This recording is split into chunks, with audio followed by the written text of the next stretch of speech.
up, what up, what up? Shout out to everybody tuned in. You watching the Enveonline podcast. You rocking with your host, Deshaun, a.k.a. Son of a Jones. And your very heavily melanated partner, Azar Johnson. Oh, man. As always, you know, we cover a variety of topics from politics, hip-hop, basketball, sports, college, professional. So we got a wide range of topics we're going to cover today. Okay. Before we get to the sports, because that's usually the meat and potatoes to the podcast, we're going to talk about something a little more serious. Okay. So let's address the elephant in the room. Recently, what was it, 2 days ago or a day ago? Like 2 or 3 days ago. Yeah. The murder of the young brother in New York City, Jordan Neely. Correct. Before we start, rest in peace to Jordan Neely. Facts. And more importantly, condolences to his family and loved ones. Yeah. So I have a lot I want to say on this, but I don't want to ramble. Yeah. So I think it would be healthy if we go back and forth with our ideas, because this is a very nuanced conversation. Okay. It's not just as cut and dry as looking at the video. Yeah. And then voicing an opinion, in my opinion. So yeah, I'm gonna let you start off, then I'm gonna feed off you on this. Well, there was reports that Jordan Neely, who when he had clearly, it's been reported he has a mental illness. On that date, he was basically stating that it was basically. And can we add one more thing? He was also houseless, which is important as well. Go ahead. He was homeless, but he had mental illness.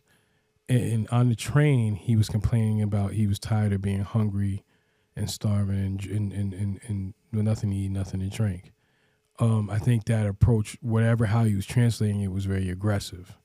So then a former U.S. Marine, if I'm not mistaken, it's Marine. From West Islip, Long Island, which I know because I used to live in Long Island. He took him down and put him in a chokehold. But it wasn't the fact that he put him in a chokehold. He put him in a chokehold for 15 minutes. Yes. On the video. What was even more disturbing about the video, somebody else that holding people his arms holding his arms, so he couldn't even fight back to say, yo, I can't breathe, or to like fight it back, fight him off. So probably had they not did that, he probably would still be here. But the fact that what was even more alarming, even after that, the gentleman was taken into custody and then let go. It was just fine. So being that this report, that this has all been caught on camera, now it's being addressed. It's not going away. So as of right now, with me and you doing this show, I don't think any charges have been pressed yet, but I'm pretty sure it's coming around the corner. Yeah.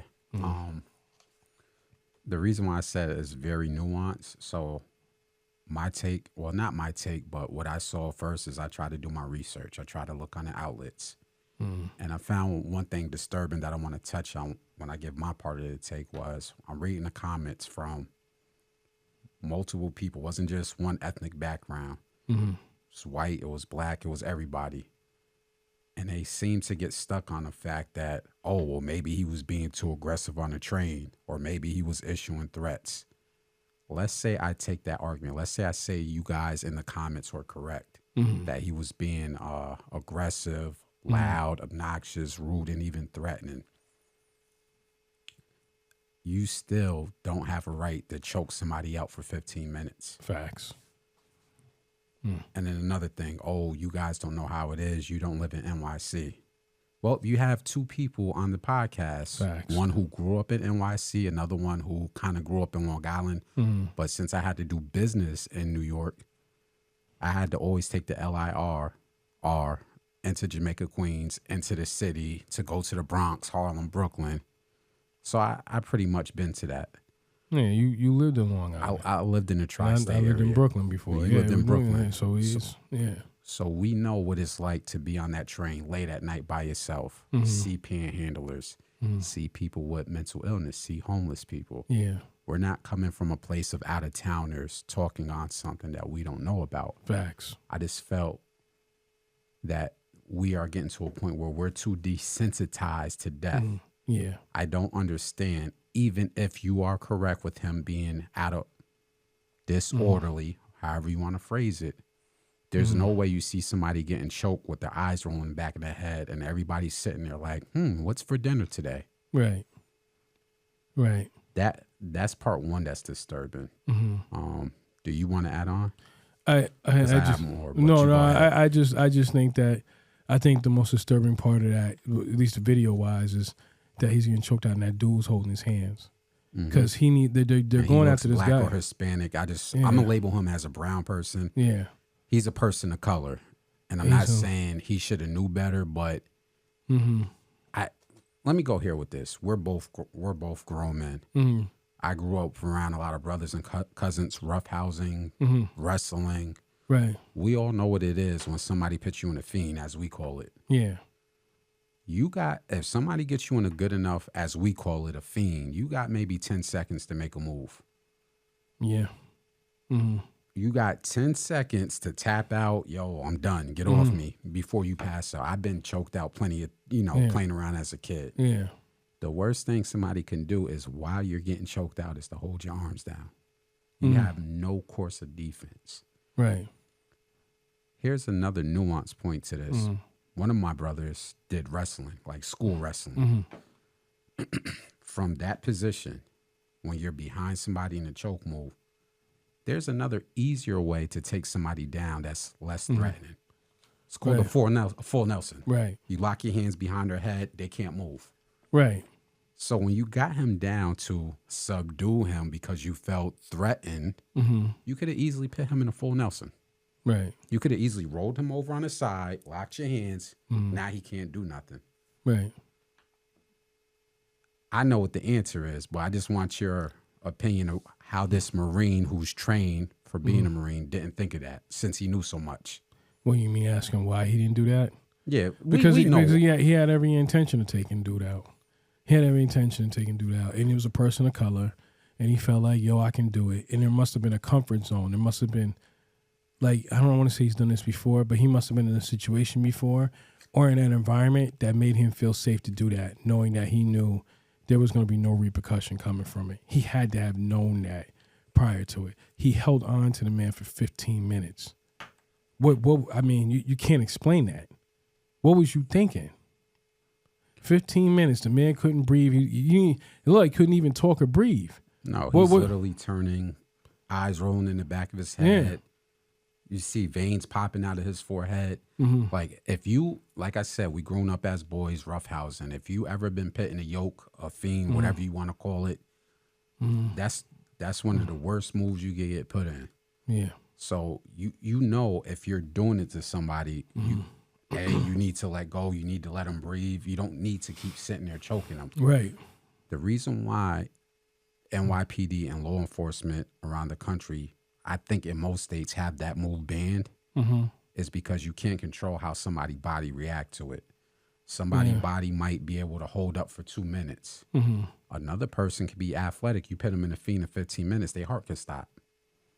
So that's one of the reasons why they outlawed that move. It's the reason why Derek Chauvin is going to jail for life for doing that to George Floyd. Right. And that's a nuanced part of this discussion. Because I saw people with their camera phones out looking, but not one person said, you got him on the ground. You stop choking him. Right. Well, and not to defend those people, but then there was the cops. That's why they got charged. They got in front, and, they got their guns. So it's like if you jump over there and go push this cop off. That wasn't an argument. Yeah.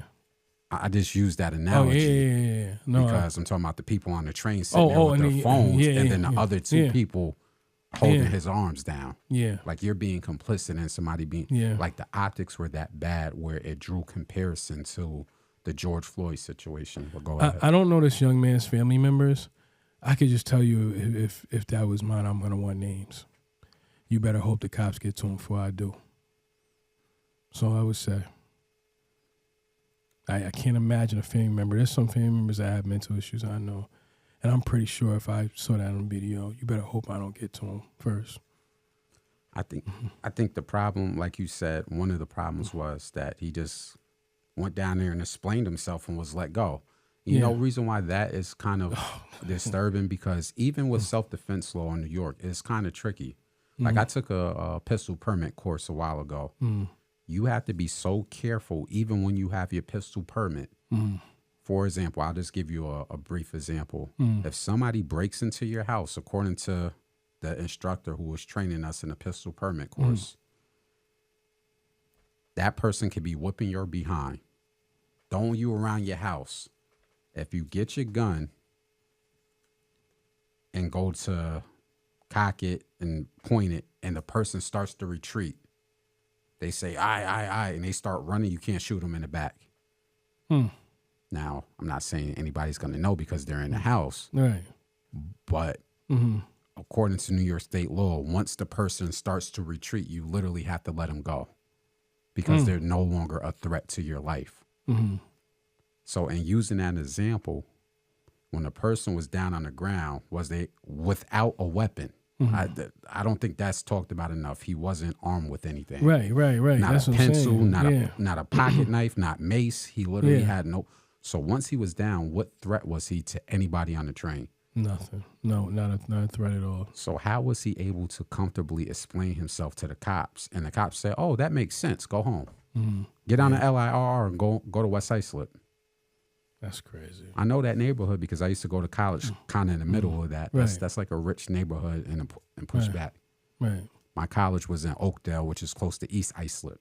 Trust me, I used to live in Long Island for a long time. I ran through all those towns, Patchogue, all of them, Selden, you know.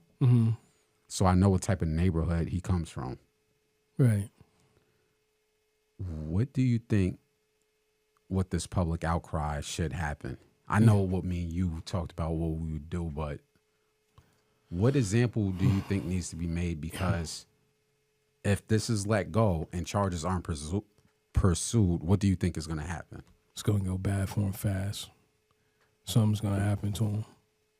Because now they know where you at. And they released the name. They released the name. So it's going to want answers. I think what's going to have to happen is he's going to have to if New York State wants to do the right thing, what they have to do is make an example out of him and give him full time for whatever he did, for whatever that is. That's I don't want to say it. He wouldn't get charged with attempted murder. He won't get charged with murder one or murder two. It would be probably involuntary manslaughter. And I'm not a lawyer, so don't quote me, but he will probably be looking at the lower end of involuntary manslaughter, which for his family wouldn't quite be justice, but it's better than letting him go chill out and walking around just freely, like however he's gonna do.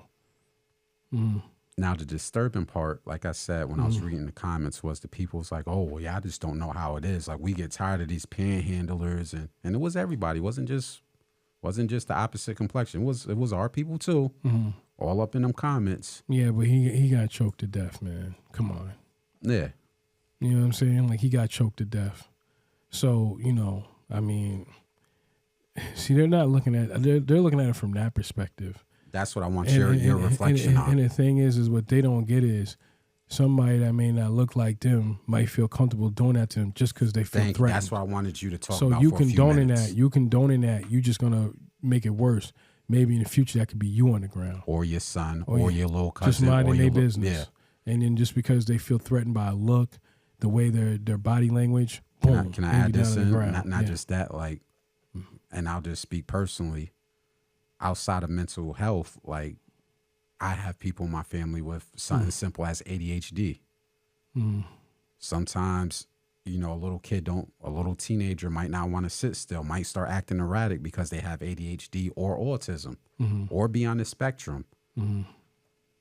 So like you said, if you're condoning that, what happens if your little 16-year-old brother is going through autism, is on a spectrum, and is having I guess it's called a breakdown, and now somebody feels the need, let's get him on the ground and restrain him and choke him, and then now your little brother, your little nephew, somebody in your family is gone. Yeah, you can't get that life back. So, I don't understand how this dude's even still walking around. And let me also say this, if it was the tables turned and it was a white person that was acting like that and a person of color choked him out like that, he would still be locked up. They wouldn't even let him walk out of the precinct. Even Marine or not, they wouldn't even let him walk out. He would have to go through the whole judicial process just to get out. Well, like I said earlier, even with legal self-defense, because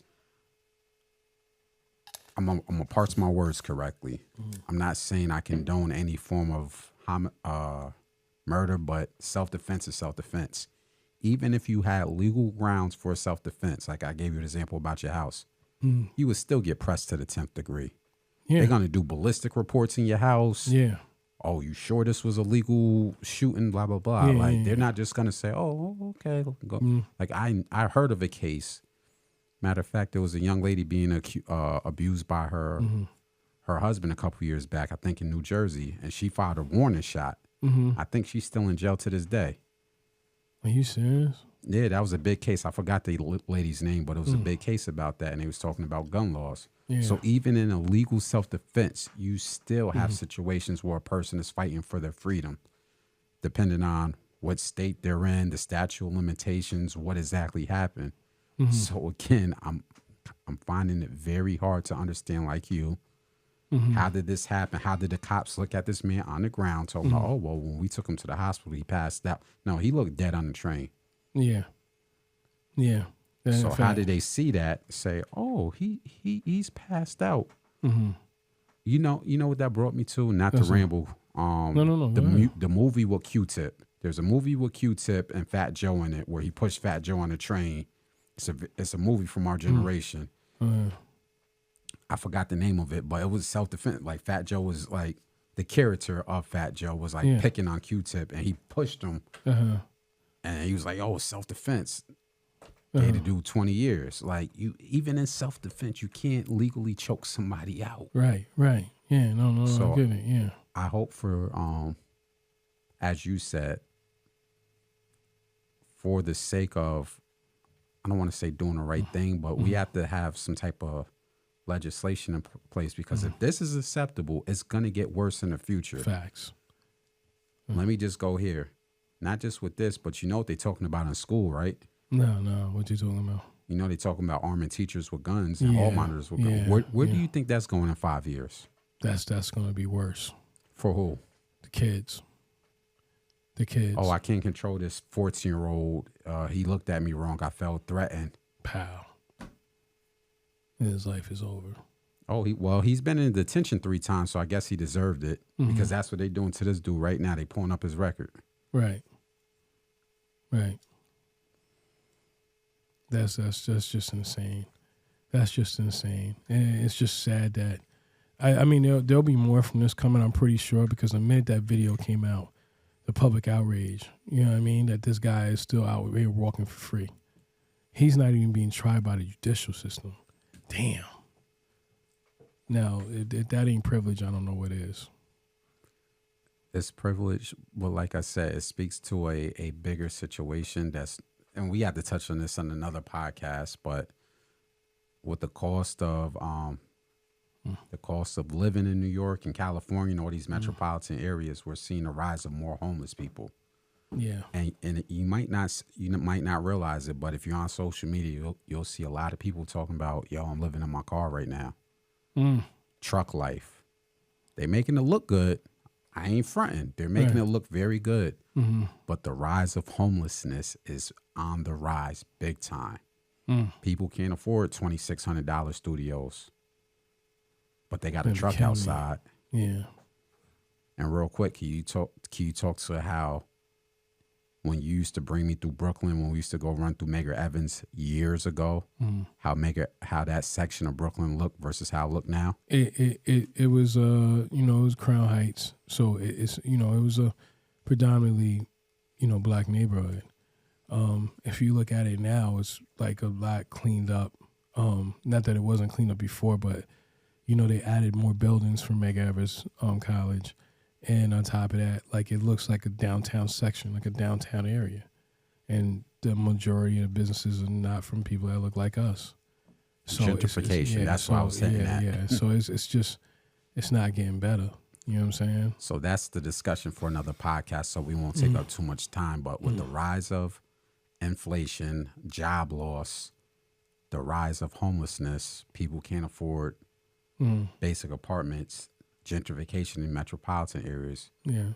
This can't be swept under the rug, because then that's going to become the new normal. And I know people was like, oh, no, that's a one-off. Yeah. Trust me. If he is allowed to get let go with a smack on the wrist and not be prosecuted, Right. with gentrification, with the rise of homelessness, that will be the new normal. Right. And I would hate to see that. You got any more to add? No, I just think that, I always express like the fact of two things, that it was somebody that looked like us that was holding his hand on arms. But I think we need to start. You know what China Max said? What China Max said? Start fighting back. So if somebody tries to do something, stop singing in the streets, praising, boycotting, walking. Do what you have to do. It will stop. I can assure you it will stop. They doing it because they know ain't nothing going to happen. What you going to do about it? Nothing. So, let's just say this. If I was Jordan Neely's relative, a close relative, whether I was his brother, whether I was his father, however I was, I would wait to see what's going to happen. I can assure you I got a plan B if that doesn't happen the way I think it should happen. So meaning he needs to go, because it's funny with the not the sidetrack, it's like with the lady that accused Emmett Till. She passed away recently. And one of the family members from Emmett Till was like, condolences. Wait, condolences for what? His cousin, his best friend. Yeah, ain't no condolences, man. She got right where she deserved, where she was going. So ain't no condolences. No. Stop singing that tune. It is what it is. It needs to happen. So if somebody's doing something, we're going to have to take that risk. Young black boys are doing it every day for a color or a rag or something that has no meaning or help you get ahead in life. So if it's something to your family member, you should have the same meaning. That's what I got to say. And I'm going to leave off on this segment as, once again, rest in peace to the young brother. Condolences to his family. And I hope that his family gets true justice for this. Facts. 1,000% facts. Want to transition into sports? Yeah. Are we going to do it was whatever you want to do. Let's do that last. Let's start with sports. Okay. Let's start with football, because that's short. Okay. That's short. We're just gonna. Well, it's not short. We got a few topics, but getting on football real quick. Let's start out with the draft, because the draft is past. Okay. A couple episodes ago, we talked about our team and what did we expect for them to do in the offseason. You had your take on Atlanta Falcons. I had mine on the Steelers. Looking at the draft for the Atlanta Falcons, I don't know what. I missed their draft picks, but if you can enlighten me on their draft picks, what were your thoughts? Do you think that they hit this draft? Did you like what you saw? How would you grade it? Let's see. I think that, so for Atlanta, I think what they did is they drafted the players that they needed to draft. Not drafting, but let me tell you, like Atlanta last year had a great running game, right? That kept them in a lot of games. It helped them in a lot of ways. They already got 3 good running backs. So what are they doing in the draft? First round pick, it's a running back, Bijan Robinson, who's a great guy. He's a great back. He can run. He can catch out of the backfield. He can go into the slot and catch, right? So great. But you already have 3 great running backs. So I don't understand why they did that. So this just goes into my point, because Terry Fontenot, who's, the general manager and person of color, so I'm trying not to go in on him. But my God, man, what are you doing? Then he drafted, let me see, I think I got the paper right here now I think about it. Yeah, my notes are all over the place, man. I got notes all over. You would be surprised how many papers is in my pocket. They got Matthew Brick. They got 2 offensive linemen. They got a cornerback in Clark Phillips. And they got a safety in DeMauro Helms. I'm apologizing if I'm saying your name wrong. And he's from Alabama. They didn't really fill a need. They didn't fill a need.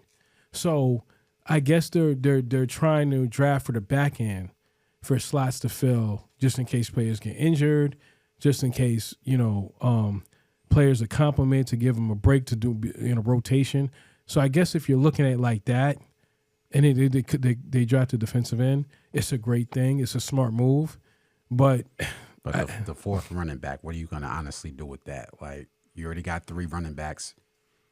Yeah, somebody gonna have Either to go. you don't have faith or somebody's getting cut. I just wonder who is like who's Arthur Blink's the owner, Terry Fontenot's the GM, and Arthur Smith is the coach. Mm-hmm. I'm really starting to question Arthur Smith. This is like the 3rd year, man. You better do something, because you got rid of Marcus Mariota after making him take the fall for why you didn't succeed last year. So now you're going to put in Desmond Ridder, and the message has been put out to Desmond Ridder from what I'm hearing is this is your 1 year. So you're not developing. We need to see you do great things, or, I don't know if he's going to have to make the playoffs, but he's going to have to do it because they got Kyle Pitts, Drake London. They drafted Bijan Robinson, which, you already had a great running game. So I don't know what they're trying to do, but I don't know. They got Calais Campbell. They went after a few free agents, but I guess they're telling Desmond Ridder this is your year. So what's going to happen if it's not his year? You got Taylor Heineke. So now this is I don't know what Atlanta's doing, but that GM is clearly showing he doesn't know what he's doing, or either he's listening to the coach, and the coach is telling him the wrong information, and that's got to go. So if I was Arthur Blank, unless he's in on this, I would pull them 2 in a room, and I would try to find out who's really has the lead on these decisions. Like, is this Fontenot saying these are the guys I think we should bring in the door for us to get to the next step, or is it Arthur Smith saying these are the guys I want and I need to succeed? Because whoever's making these decisions for this year, if it don't work out, one of y'all gonna go, if not both. So you got to see on that. And Fontenot, who I don't know if, which, like I said, we've already talked about this in previous podcasts. He brought in Arthur Smith when it was way more qualified candidates, and he didn't do it. So I hope this works, because now it's year 3 and they haven't made any playoffs. So you got to at least make either a run for the playoffs, be in the run for the playoffs. I don't know, but you better figure it out. Let me ask a question. So what you're describing to me is pretty much a lackluster draft, which you gave very average results. Yeah. Just rotating players. From your perspective, do you think there's anything they still can do in this offseason to make this better, to improve, or maybe get another receiver? I don't know who else they're gonna get. You can't just make Drake London the guy and say, yo, you got to work down the field, Drake London. Drake London's one guy. You can't depend on him for every play. Hopefully Kyle Pitts will be good, but he's coming off a torn ACL. So, I mean, and he regressed last year, even before the torn ACL, because I don't think they were really using him because of the running game. So, I don't know what more you want to do. What did you – because they did go after Calais Campbell. They let go of Casey Hayward, and they went out and got the corner from Detroit, which he was part of one of the worst pass defenses in the league last year. I don't know what they're doing. I don't know what they're doing. So I hope this – Calais Campbell only got let go in Baltimore because I think of his injuries. He's injury prone at this stage. So, they're trying to build around Grady Jarrett. I do not know what they're doing. Let me tell you something else. The more and more I keep seeing about Deshaun Watson, and we'll get into it with Lamar Jackson too, I'm just looking at Arthur Blank like, my God, man, you are in trouble. And it starts to make more sense on why Haslam cut that check to Deshaun Watson for that guaranteed money. Because even if he doesn't get them a Super Bowl, which with the money he's getting, he's got to do it, right? Mm-hmm. My God, he has kept Watson off the market, so teams like Atlanta can't fix it. And Baltimore, they did the same thing. So, what are you going to do? What are you going to do? So now because you wanted to be cheap and because you wanted to get up underneath because your dad because the explanation was we got out of Matt Ryan's contract, so we no longer are under salary cap hell. Okay. But I could tell you now, Matt Ryan's on the tail end of his career. You're talking about Deshaun Watson and Lamar Jackson in their prime. You can be in the salary cap hell with them because you can always build around them. You understand what I'm saying? You can't do that. You couldn't do that with Matt Ryan. When you was in salary cap, you had to have pieces from Matt Ryan So like that he could flourish because you could see like when he don't got no line or that go-to guy, he didn't seem the same guy. You know what I'm saying? So I mean, it is what it is. But God bless him. I just don't hope you see a lot of boo birds and empty seats by the end of the year. Because let me tell you, and I said this during the podcast in one of our earlier previous podcasts, what I say, they got to get ready for when Brady retires. The field will be wide open. Was I not right? Yep. Look at Carolina. They're in rebuild mode. They just drafted a quarterback first round in the first top 5 picks, right? Yep. Look at New Orleans. They're restarting with Derek Carr. Mm-hmm. And look at what's the other team? Carolina, New Orleans, and oh God, Tampa Bay. They don't even have a franchise quarterback yet. I think Baker Mayfield's. Is coming. Is he down there? I forgot where he went. He might have went to Tampa. I'm not sure where Baker Mayfield went, but Tampa's like restarting again. Yeah. Right. So if you had did this when got 2 years ago, right when got Watson, you would have developed them by this time. Now you're all set and you're ready to take the division. But because you decided to pull back and procrastinate or find whatever excuse you wanted to find, now you're stuck and you're ready to start in line with the rest of the teams. Damn. It been one thing had you had a draft pick in the top 5 to draft a quarterback. You ain't even had that. You know, I feel bad because you just got through pretty much reading a eulogy, and I'm about to gloat. you know, I feel bad. I saw your team's draft because picks. My draft class for the Pittsburgh Steelers. Shout out to Steeler Nation, stand up. Yeah. A+. Yeah. A+. Omar Khan was cooking. Yeah. With fish grease. That Facts. fish grease was popping. That's how much Omar. Yo, shout out to Omar Khan. Yeah. Dude, my God. Mm-hmm. So, as Pittsburgh Steelers fans, one thing we saw was the development of first-year quarterback Kenny Pickett. Yeah. We saw what he can do. We saw the potential. The other thing that we saw was our defense was switch. Our secondary was Swiss cheese, which isn't news because we had defensive problems, not just that year, but the previous year. Mm-hmm. So even when he would, when the offense would do their thing, you're not holding anybody, which, you know, obviously the subpar 500 record would show that. Right. So when I saw these picks, obviously second round, Joey Porter Jr., that's legacy right there from his father, but quarterback, he slid to the second round. We scooped him up. Mm-hmm. Defensive tackle, Keno. We got edge rushers. We got cornerbacks from Purdue, Corey Trice. Mm-hmm. We're protecting him with Broderick Jones. Shout out Anna Jones' last name. You know, got a dog from Georgia. I just think they did what you said, which was fill need. Right. They didn't say, hey, let's go get a bunch of wide receivers. Right. Wide receivers are a premium in the NFL. You can trade for them. You could get them later on. They said, hey, we're going to build this defense. Mm-hmm. Hey, we're going to get some offensive tackles to see if, especially Broderick Jones, to see if we can protect Kenny Pickett. Mm-hmm. To me, that's building around your franchise player. That's what that showed me. Right. You want to add in? Well, I want to say that, one, I give him an A, whatever. It's A. Anyway, A minus, A plus, whatever you want to say. Mm-hmm. Right? All their players were 6 foot or bigger. And they were fast and they could hit. To go big dudes. To say to get to your point, Broderick Jones, he gave up 0 sacks at Georgia. I was going to say that again. A dog. Broderick Jones gave up 0 sacks in Georgia. And I think what was a gem was the tight end from Georgia. Yeah, Darnell Washington. 6'4", ready to knock you out. I don't know if anybody is watching this podcast. Go look at his highlight tape. That's all I got to say. Shout out to them Georgia dogs. So now you got a tight end. That could be, he could be a passing threat. Like, you know, he could work the field, move the chains, but he can knock people over. That's crazy. You're going to want that in that division, especially having to face Lamar Jackson. Yeah. And Pittsburgh is doing what they always do, building through the draft. Yep. Doing what they always do. I hate the gloat, but meanwhile, Terry Fontenot, he's not building through the draft. He's just trying to create depth and trying to save his behind. Because I really think with the 3, I'm telling you, this is year 3, man. Like, I'm getting tired of watching those games.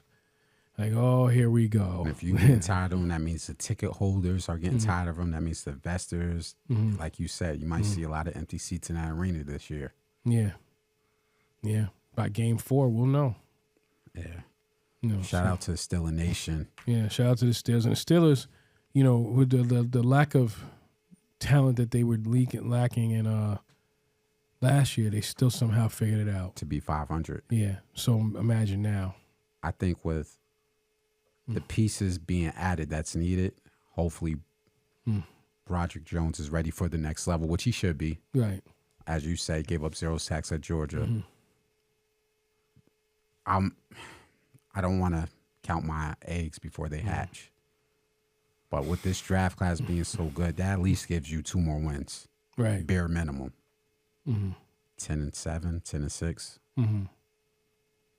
If Kenny Pickett is cooking, 11-5, 11-6. I feel comfortable guessing 16 games a season? 17. 17. Yeah, now. I feel comfortable saying 11-6. Really? And that's on a higher end, more like 10-7. Yeah. 10-7 seems fair. Yeah. Now, if other things happen, then obviously, but 10-7. I'll go with 10-7 this year. Yeah. Can I put in another note too for the draft? I think when I see some of the teams like Carolina drafted Bryce Young. Did Carolina draft Bryce Young? Houston. No, yeah, Houston drafted Carolina drafted him, I believe. Yeah, Houston drafted the Alabama quarterback. Was there a lot of HBCU players that got drafted? No, Dion came out and talked about that too. I guess that might be a subject for the next podcast. He came out and talked about that. Only one player, right? Yep. Let's put that aside for another podcast. Okay. All right. Yeah. I'm forgetting I don't know how I forgot this name. C.J. Stroud. Okay. Houston. I think. What's the name I just said? Houston. No. North Carolina. C.J. Stroud. No. Bryce Young. Yeah. I think.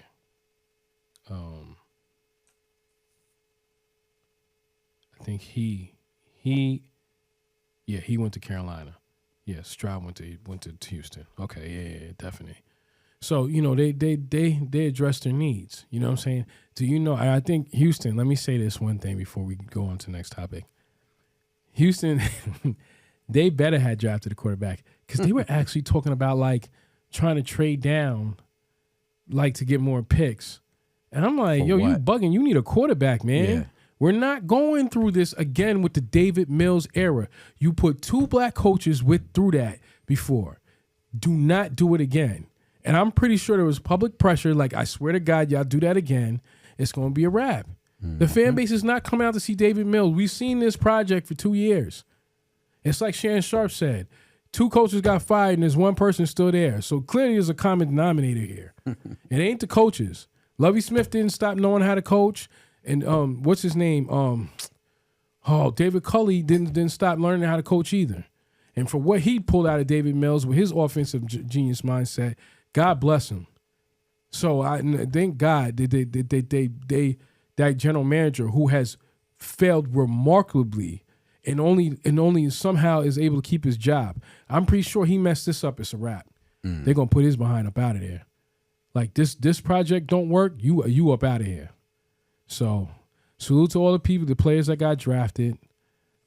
Special salute because we covered the CAA football conference. Yeah. So while we're talking about the draft, shout out to all the undrafted rookies who got camp invites or who got picked up on other deals because there's other ways to get drafted. I believe Albany had to. I want to say Todd Sibley got invited to the Raiders and. What's my boy name? Thomas Greeny. My bad. My boy Thomas Greeny's in my division with the Browns. It's all good, baby. Greeny, I got love for you.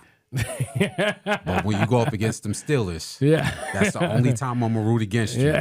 But yo, shout out to the Albany players who got called up and got them camp invites. Don't worry, Greeny. I'm a root for you, man. Just until you play the Falcons. That's it. I got you.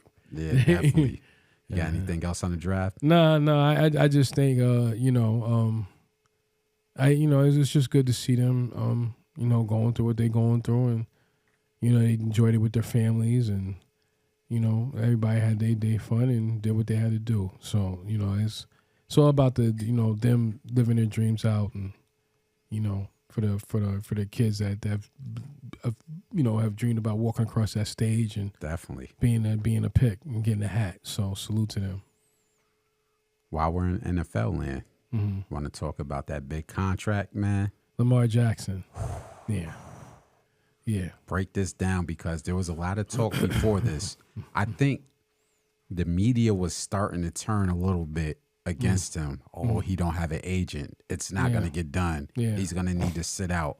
Yeah. Then we get that news alert from ESPN. Right. Yeah. Lamar Jackson and the Ravens figure it out. Yeah. $250 million. Yep. 5 years. And most importantly, who was the person that helped him secure that deal, Azar? His mom. His mom's. Which that's big, because that's showing. Please talk about how much of a game changer that's going to be for football. football. It says that it was 5 years, $260 million. My apologies. Yo, that's important. Yeah. That's important. Not that 250 wasn't bad. You know what I'm saying? But 260. What was the guarantee numbers on that? It was 3 years. And he's the highest paid quarterback in the next 3 years of that deal. And he will still be in his 20s. So just in case the Ravens get goofy and don't like the results, which they shouldn't, because I believe he's going to keep progressing as they're giving him weapons now. Yeah. But God forbid it doesn't work out. He'll still be in his 20s in his prime. But go ahead. So the thing is with this deal, one, it's great that the deal got done. Two, it shows that it kind of hurts agents. Because, the agents that always had their hands out, that took advantage of players and did what's in their best interest. Facts, yeah. Because we could talk about that for another podcast, but go ahead. But they got the deal done without the agent. He doesn't have to give that percentage to an agent. Kept it in-house. All goes into him. You know what I'm saying? And I think the biggest thing out of this is that he got a guaranteed 3-year deal. So he did win, but both sides won. They didn't get the guaranteed money for all 5 years, but they gave him the most guaranteed money for all 3 years. So, that's usually all you can ask for. And the thing is, though, what I would say if I was a GM to, I think it's DaCosta, that's his name. What I would say to the owner, Bisciotti, is we did win half, but we didn't win all. And if Bisciotti says, what do you mean? I say, well, he's got, Odell Beckham Jr., he's got Mark Edwards, he's got Nelson Aguilar, he's got weapons, right? If this kid goes to a championship game or he goes to a Super Bowl, he's coming back at the table at 29 and being like, yo, you got to cut me a bigger deal. And a guaranteed deal. Yeah. And I'm talking like Mahomes or, what's this kid's name? Mahomes or Watson. Yeah, but here's my take on that. You know what I mean? Like, in other words, if you give him this guaranteed money now, if you gave him 260 now, no matter what, you'd be like, well, we gave you 260 guaranteed. You better not say nothing to us. That's the same thing with Watson. No matter what he does, even if he wins Cleveland a Super Bowl, he can't dare go back over there asking for no more money. Why not? Because they guaranteed him the money that he's gotten. Yeah, I'm saying after the contract's over. No, after the contract's over. Watson is a little bit older. I think he's 28. Yeah. So he's a little older. But for Lamar Jackson, I won't take nothing away because he got a little neck and neck injury. But barring injury, after that 3 years is up, even 4 years, he'll be 29 going on 30. And we know the life of a quarterback is longer. They have longer lives than running backs and so forth. Even with Cam Newton, they didn't start discarding him to after he was 33, 34. Right. So if I am Lamar Jackson, I pray for his health. I hope he can be a little more healthy and a little more available. But if he holds up his end of the bargain and at least makes long playoff runs, when this is up, I'm coming back, or maybe just renegotiating after the 3 years and see if I can get the last 2 guaranteed. I don't know how that works. Can you break that down? Can they renegotiate? Yeah. After 2 years, they can renegotiate. After the 3 years, he can go back to the table after 3 years. But all the first 3 years, it's all guaranteed money. So guaranteed, no matter what. So say if he wins the Super Bowl in the second or third year, He can go back to him and be like, I need another guaranteed contract, or I'm sitting out. You get what I'm saying? So it's just, it goes both ways. They both won. They came to a medium. Like, he won and they won. But, now this is the other thing. He better step up. Because I'm saying, you got Aguilar, you got Odell Beckham Jr., and you got Mark Edwards. And you got a running game. There's no excuses now. None whatsoever. And I'm pretty sure they're going to continue to try to match you with offensive pieces. But being that they gave you this guaranteed money, we don't want to hear, I need more weapons. We want to hear, probably, because I think Odell's is 1 year. Yeah, it's a 1 year trial. Yeah, it's so if he drops off, guaranteed. I better not hear no crying like, I need a weapon. Well, we pay you to be the top guy. Yeah, but it's so we'll give you weapons. It's like right before Giannis won the championship. So a little basketball analogy. They were putting pieces around him, but the year before he won, and then I think he signed his extension around that time. It was like, yeah, you gave me 250, but you need to go get Drew Holiday. You need to go get pieces. By the way. Yeah, you need pieces around me and Chris Middleton. It can't just be me and Chris Middleton, or what do you expect me to do? Right. We'll talk about the Bucks situation later, but that's the analogy I would use for Lamar Jackson. Like, I'll do what I can. Hopefully Odell doesn't get injured and doesn't drop off that much. Right. Although I don't care because I'm a Steelers fan. So it's not like I'm happy he got his contract, but as a Steelers fan, I'm not rooting for them.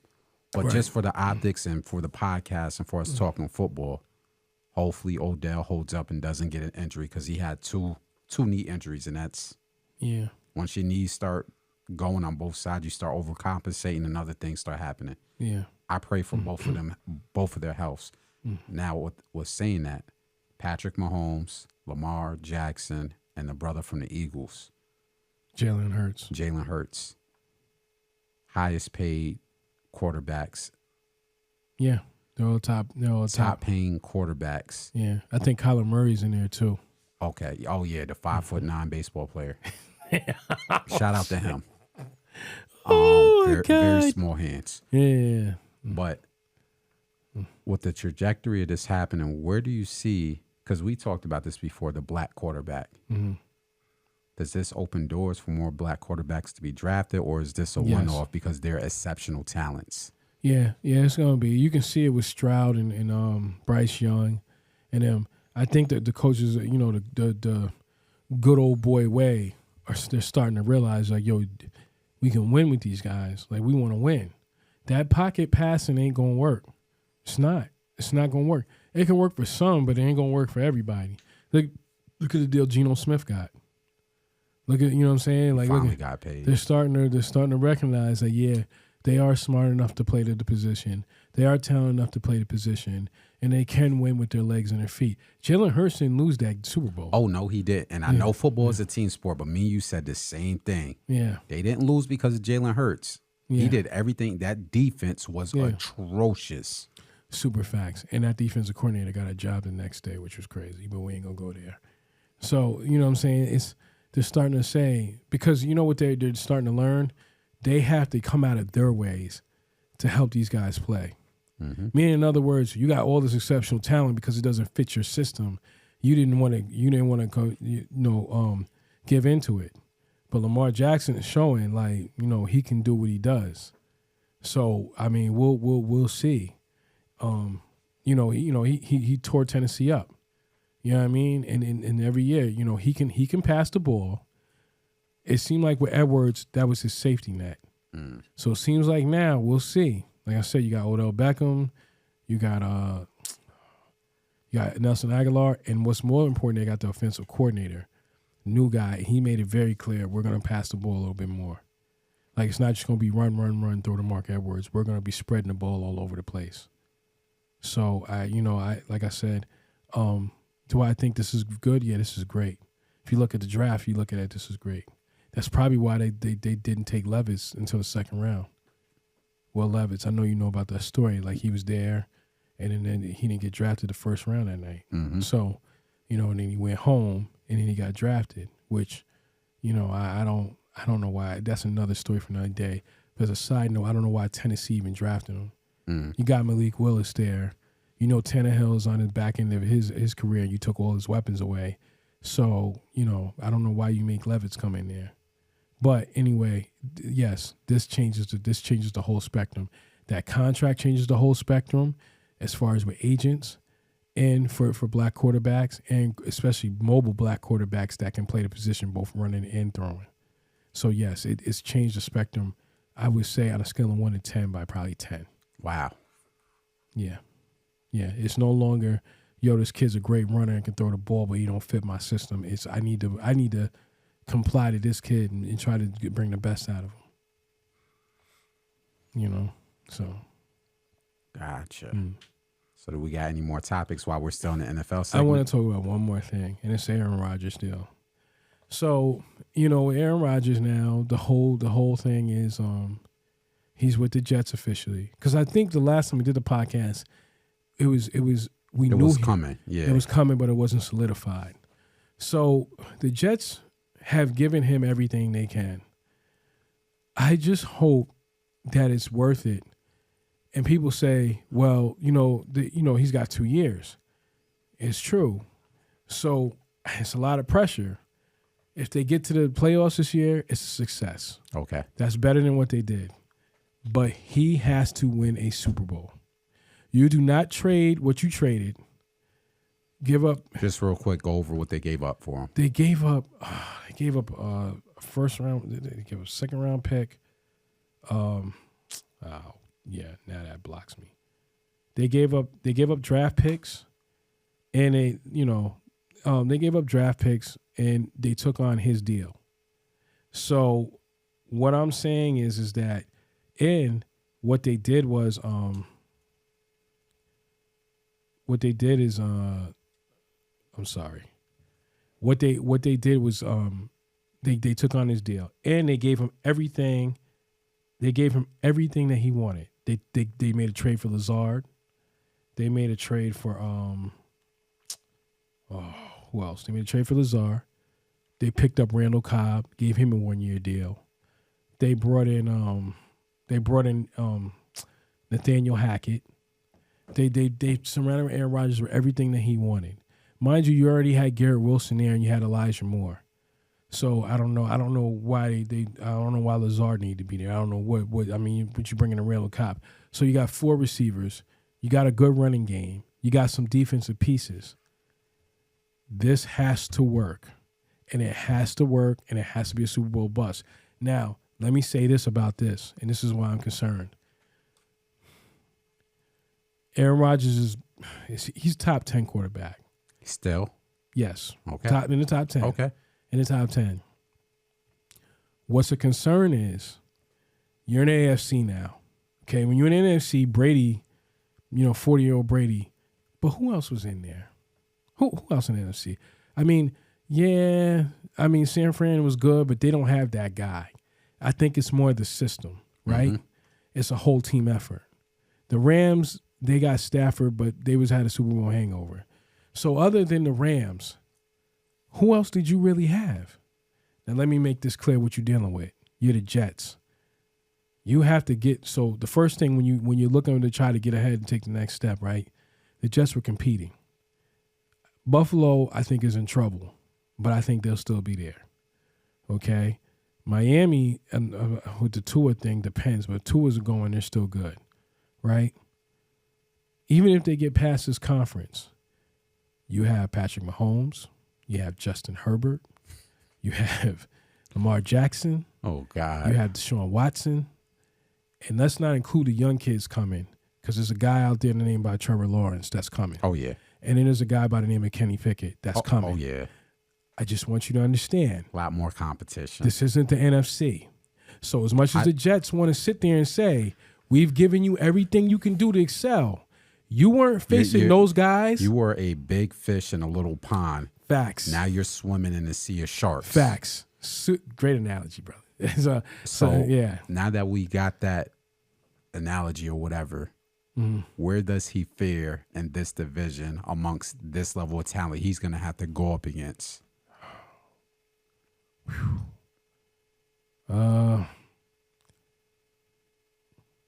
He might be in the middle of the pack.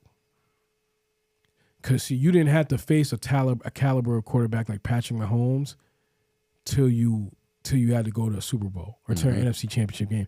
So you ran into Brady into the NFC Championship Later game. on, like right? at the end of the season. Right. You ain't running into him in the season. You're gonna run into Josh Allen.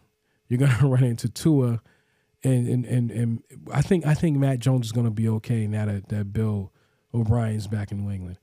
But now you're dealing with that division, and now you got. I'm being nice. You got 5 other guys that can go with you, throw for throw on the field.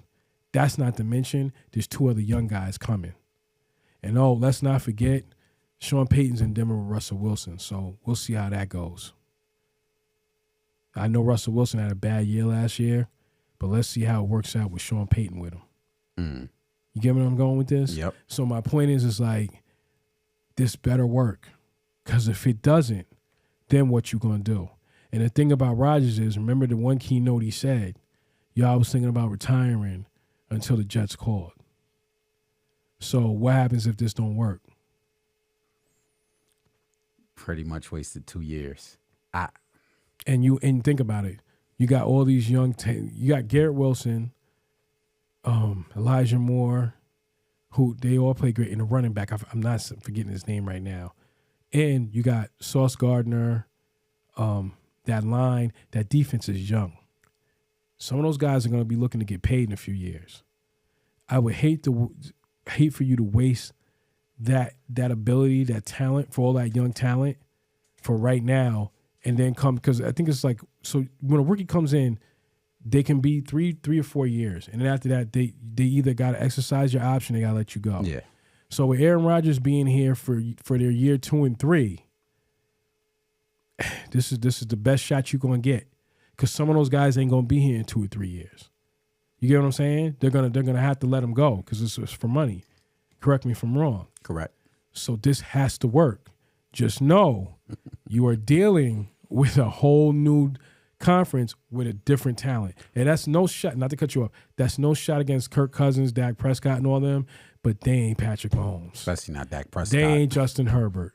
They ain't Trevor Lawrence. Nope. They ain't Lamar Jackson. Definitely and they ain't Deshaun Watson. And I'm being That's nice. Off the top of your head. Yeah. So knowing the weapons that they have currently, the division that he's in, just give you honest foresight of where do you see the Jets finishing in this division. The worst I think they'll do is, the scariest thing that I think happens is they could be in 3rd place. But I think the worst they'll do is they'll be somewhere in 2nd or 3rd, and they'll still make the playoffs. It's how far they get in the playoffs. That's gonna answer all the questions. How they do in the division, because the schedule hasn't come out yet. As of right now, while we're doing this podcast, I think it's coming out in about a week or 2. Depending on their schedule, which I'm pretty sure schedule makers say, oh, they got Aaron Rodgers. Oh, we gonna put you against them, and you gonna be on prime time. So we'll see. It's not that you don't take, like for example, the Carolina Panthers, when they do a schedule against them, Carolina is not going to be having the schedule the Jets are going to have. They're not going to be on prime time. With Aaron Rodgers, there's an expectation that you're going to be one of those top teams. It's a whole different ball game when you're playing those type of guys. That's all I'm going to say. Good luck. God bless. That's the best I got on that. Salute to the Jets for rolling the dice and taking the chance, because they've never done this. In all the years that I followed football, they've never aggressively went and got that guy to get over the hump, right? They've always just said, we'll work with what we got and try to build around it. They went all out on this one. So salute to them for taking the chance. No risk, no reward. But if this don't work, woo, Lord have mercy, Jesus. Good luck. Yeah. That's all I'm going to say. So we traveling into NBA land? Yes, we are, sir. Okay, so what do you want to address first? Because there's been a couple things happening. Yeah. Somebody just got fired. Your boy Phil Jackson done fell off his rocker. Yeah, I think Phil Jackson is showing his true colors. That's what I think he's doing. Let's dive into that a little bit. Mm-hmm. Oh boy. Oh boy. Mm-hmm. So let's just give a little context. Yeah. Everybody knows, if you follow the NBA, everybody knows who Phil Jackson is. Right. So recently reports have came out that Phil Jackson's comments were he doesn't watch the NBA no more. Mm-hmm. It's gotten too political. Mm-hmm. He doesn't think he thinks viewership has went down because the Black Lives Matter logos and other political topics. Basically, the basketball players aren't just shutting up and dribble. They're actually using their platforms. Mm-hmm. There's a lot I got to say. There's a lot of nuance. I know there's a lot you got to say. What were your first thoughts on this? One, buffoon, and two, you showing me who you really are behind closed doors. Because he was also the same person that came out, to add on to what you're stating, he came out and had made reference that the Lakers should trade LeBron James, which was the most idiotic. Oh, he stupid. did? Yeah, he had made that comment. Yeah. You know where I want to go. Yeah, so, go ahead. Can I go somewhere real quick? Yeah. So now that this came out, it just reminded me of another great basketball player who got blackballed.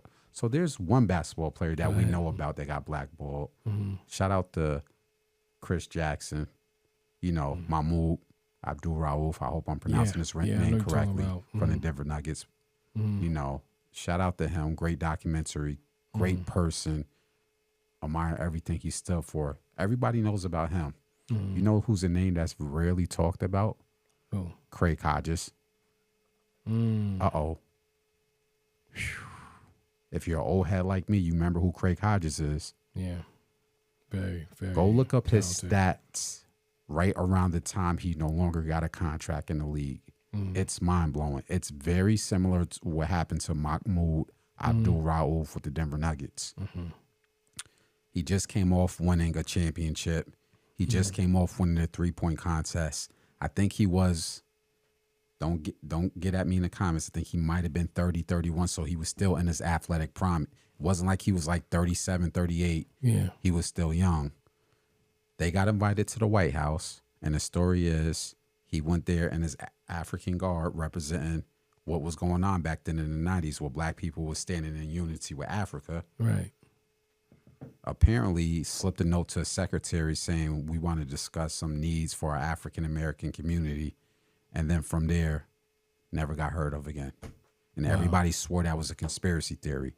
But guess what's coming out now? Your boy Phil Jackson. So now people are starting to correlate, well, hey, what if he started putting some talks around the league about getting this guy out the league?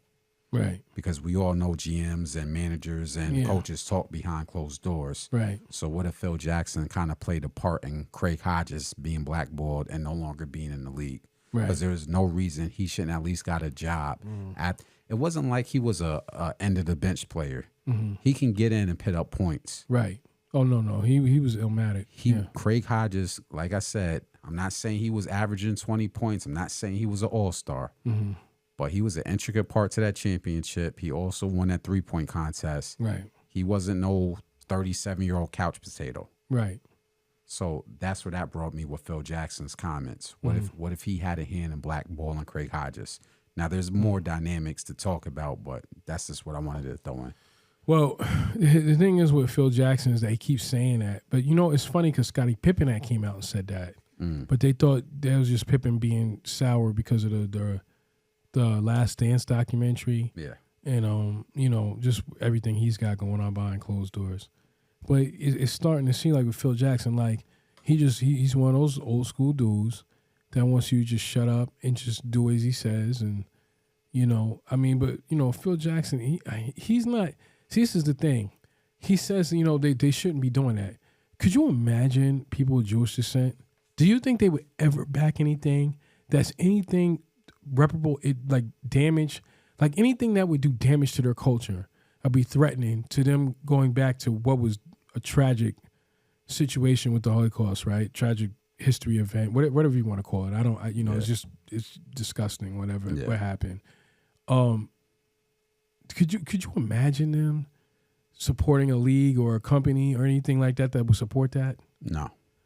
So something happened if they were getting treated They were using like this, their platforms. right? So if they use their platforms to say, hey, we want to bring attention to this, I don't have a problem with that. it. Yeah. I'm not going to say I'm not going to watch. I'm not going to support your business.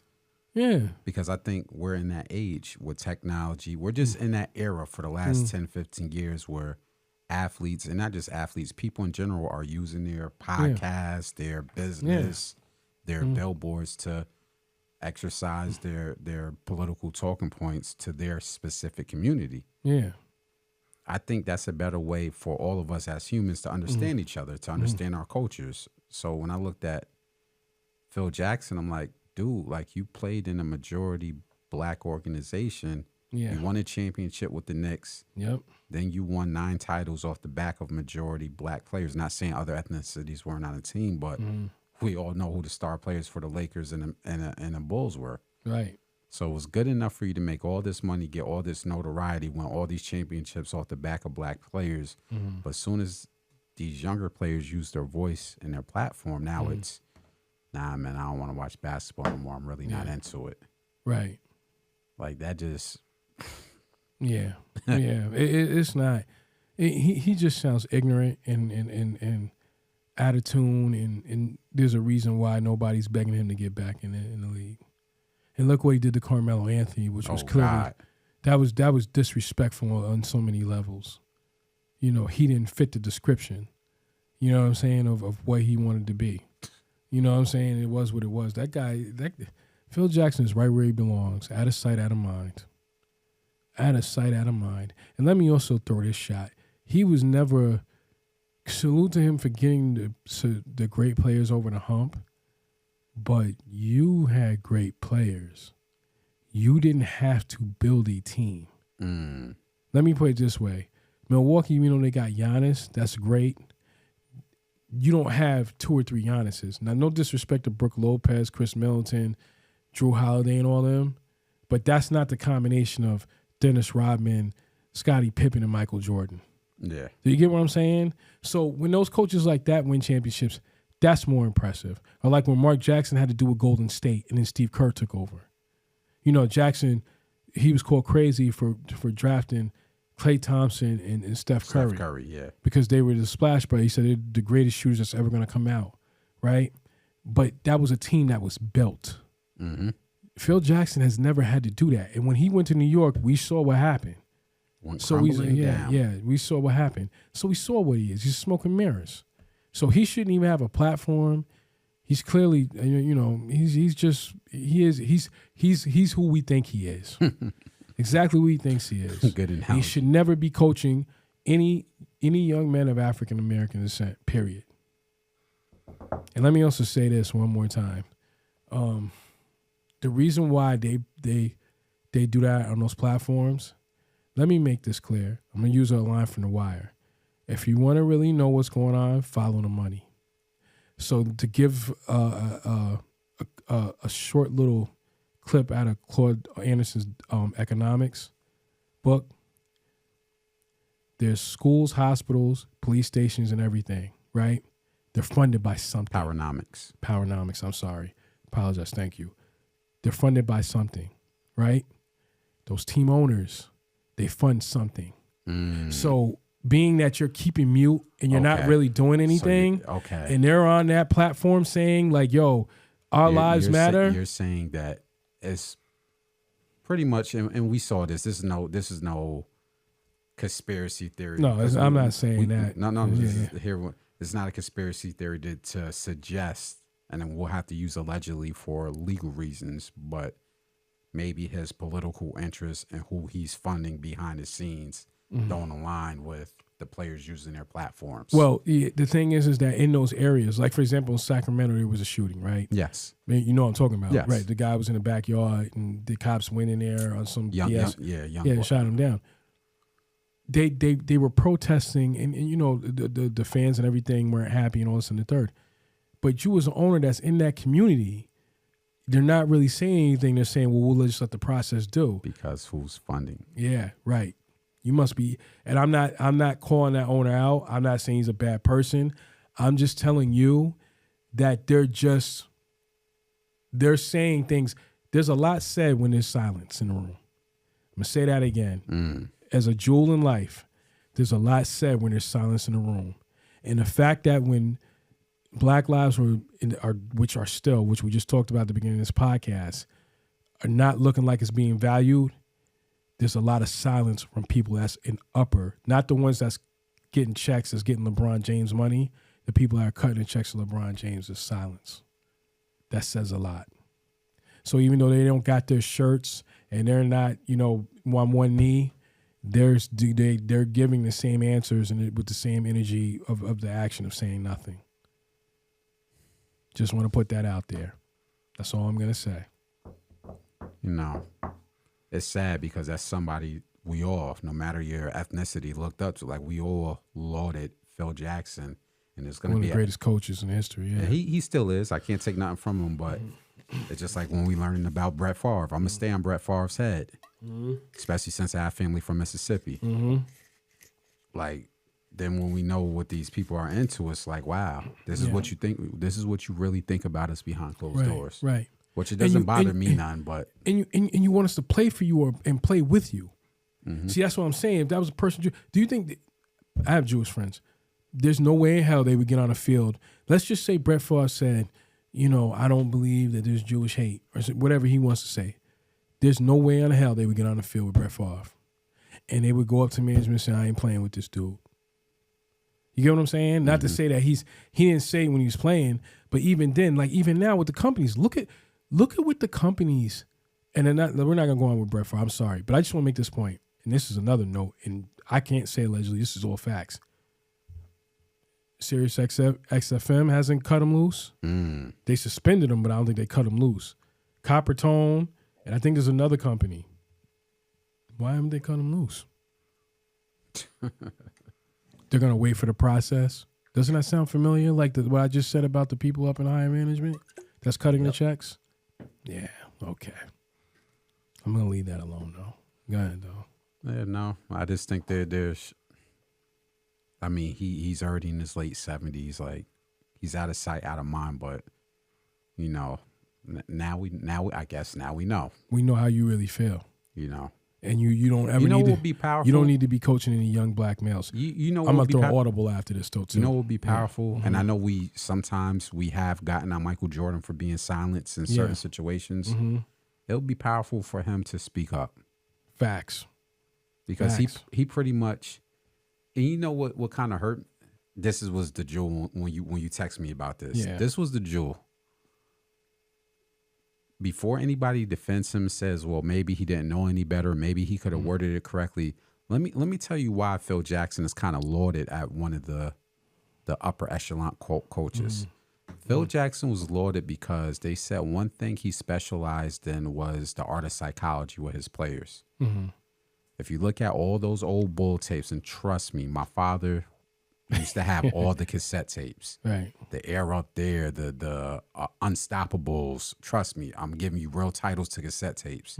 They lauded him, and they always talked about how good he was at analyzing the psychology of a player. The story comes out about them being in the middle of a three-peat, and he sees Rodman is in a rut, and Rodman's like, yo, I need time off. And he had the wherewithal, said, Michael, either I have to think of something, or we're going to lose Rodman in the middle of this title run. I think that's when he was 72-10. Right. And he gives him a 48-hour window to go to Vegas. Right. Yo, just make it back to us. But so the point I'm making is, it's kind of like he's a master manipulator. Yeah. Facts. He knows how to use people for what he wants. Yeah. That nugget right there makes this worse. Because you're a master at the art of psychology. Right. You're a master at using people for your benefit. But now when those people want to use their platforms, they no longer serve your purpose. Facts. And that's what I just want to end off on that. Okay. I want to call it audible too. Okay. It is calling lines with what we talking about. Envy. Let's go. There was a trainer by the name of Mark Taylor. I'm pretty sure you've seen that video. He's known for training athletes to go to like big time programs like Florida, Georgia, Alabama. This dude was running around on video in Atlanta using the N-word, talking about how many N-words he's seen all over the city, how there's really no white people around, talking about how he should hang them from a tree, this, that, and the third. Oh, yeah. I didn't see this. Yeah, I'm going to send you the video. So he's doing it, and nobody, like, none of the coaches are speaking out. And I'm talking about Kirby Smart, who, anyway, his rhetoric is, he's real goofy. He's the dummy that decided that Justin Fields, Jake Fromm was better than Justin Fields. And I don't even know where Jake Fromm is at this point. But anyway, that's neither here nor there. Kirby Smart, Nick Saban, and there's Dan Mullen from Florida, which he's kind of showcasing his hand. So he's using all this rhetoric. I don't know why, and I'm getting frustrated to a point. Why do we keep going to these programs? It kind of all correlates, and just stay with me here. Okay. So they go to these big-time programs. It just came out, and Deion made a comment, and I didn't agree with what Shannon Sharp said. He says, well, I don't agree with Deion. If these guys are good enough to come out of the HBCU. Don't get me started on Shannon Sharp. And just not to snatch your audible. I'm still No. I'm still going on the flow, but I think Shannon Sharp is being a tad disingenuous because he talks all this, a HBCU wasn't my first choice. It just so happened that I went to the school down in Georgia. HBCUs made you who you are, man. Facts. I know it might have been your first choice if you would have got into Michigan or wherever, but you got a degree. I think he got a degree from there. You played there and you got drafted there.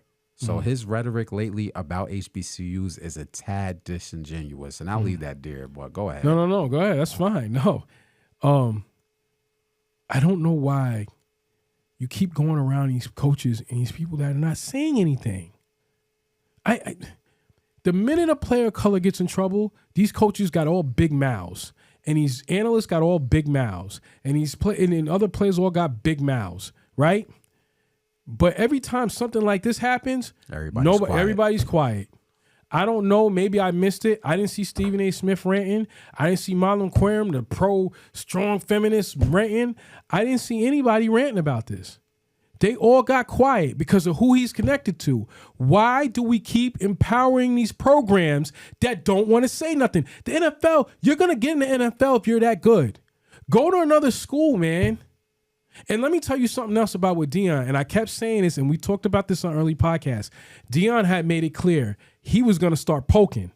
And I don't know what he found. I don't know what he saw, but there was something, and he got a pushback because they kind of pushed back on him. That's why I think he left. I don't think the deal was to leave. I don't think it was the No, I don't think he really wanted to leave. But I think he saw something, and I'm not talking for him. I don't know who he is. I never met him before, so I can't speak for him. I'm just going off a theory that he was trying to push back. He was gonna do an audit. It's like what Chameleon said with the record labels. If you do an audit, you're gonna find something that they don't want you to know. So the point I'm making is with these HBCUs. How all these years you haven't pushed to go into Division I to fight for a national bowl game? Y'all don't even have a chance to go to a bowl game. Other than a Celebration Bowl, what else do you have? Gotta Nothing. Talk to the commissioners on that. So when Hampton and North Carolina A&T, they're in the CAA, so they shout out to them. If they make it good in the conference. In the CAA conference, homeboy went to San Francisco. Yes, salute. Shout out to Jadakiss Bonds. They can compete for the playoff in the CAA. I mean the mid majors, right? But why isn't the SWAC sending anybody to those mid majors? Why isn't anybody from the Meek sending anybody to those mid majors? So in other words, like the runner up to the SWAC championship should be in the playoff realm. I don't understand why they're not. There's nobody in a Division I conference that can go and actually go to a real bowl game. So let's just say Tennessee State or Hampton and North Carolina A&T. Let's just say one of those three schools went to the AAC conference, right?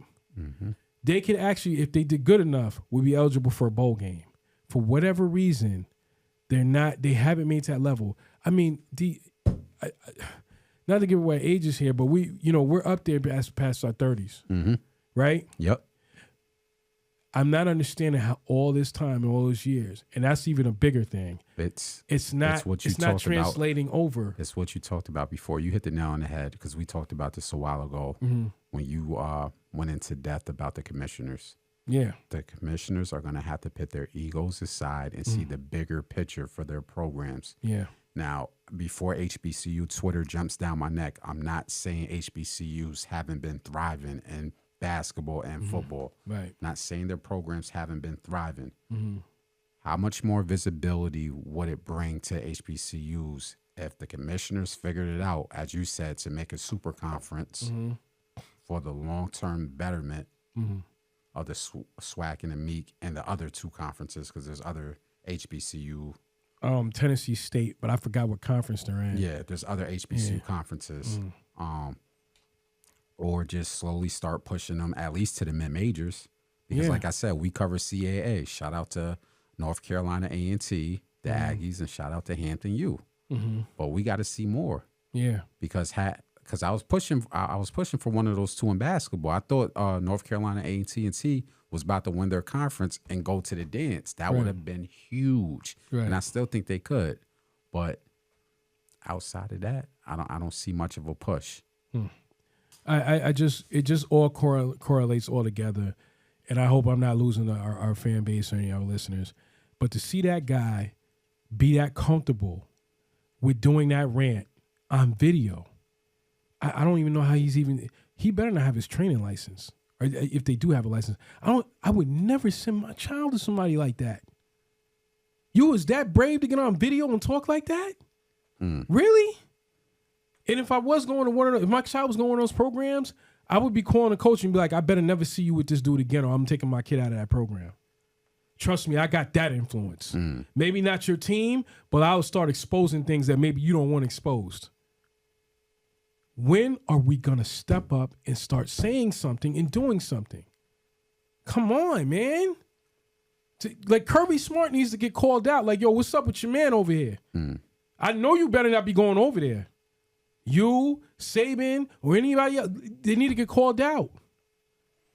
And that just tells you how people that have their platforms ain't saying nothing, and people that the companies that are on that get those people's platforms, they ain't saying nothing either. And guess what? This is why when we do talk about this topic, why I feel the way I do, and this will be audible later, a few minutes later. Yeah, okay. When we talk about the transfer portal, no disrespect to any coach out there that, has spoken up. Oh, these kids don't really understand. Analysts have said things about the transfer portal. They need to understand about the education and yada, yada. This is reason why these kids, some of them are hopping from school to school and getting theirs. You may not understand it, but they see what's going on the back end.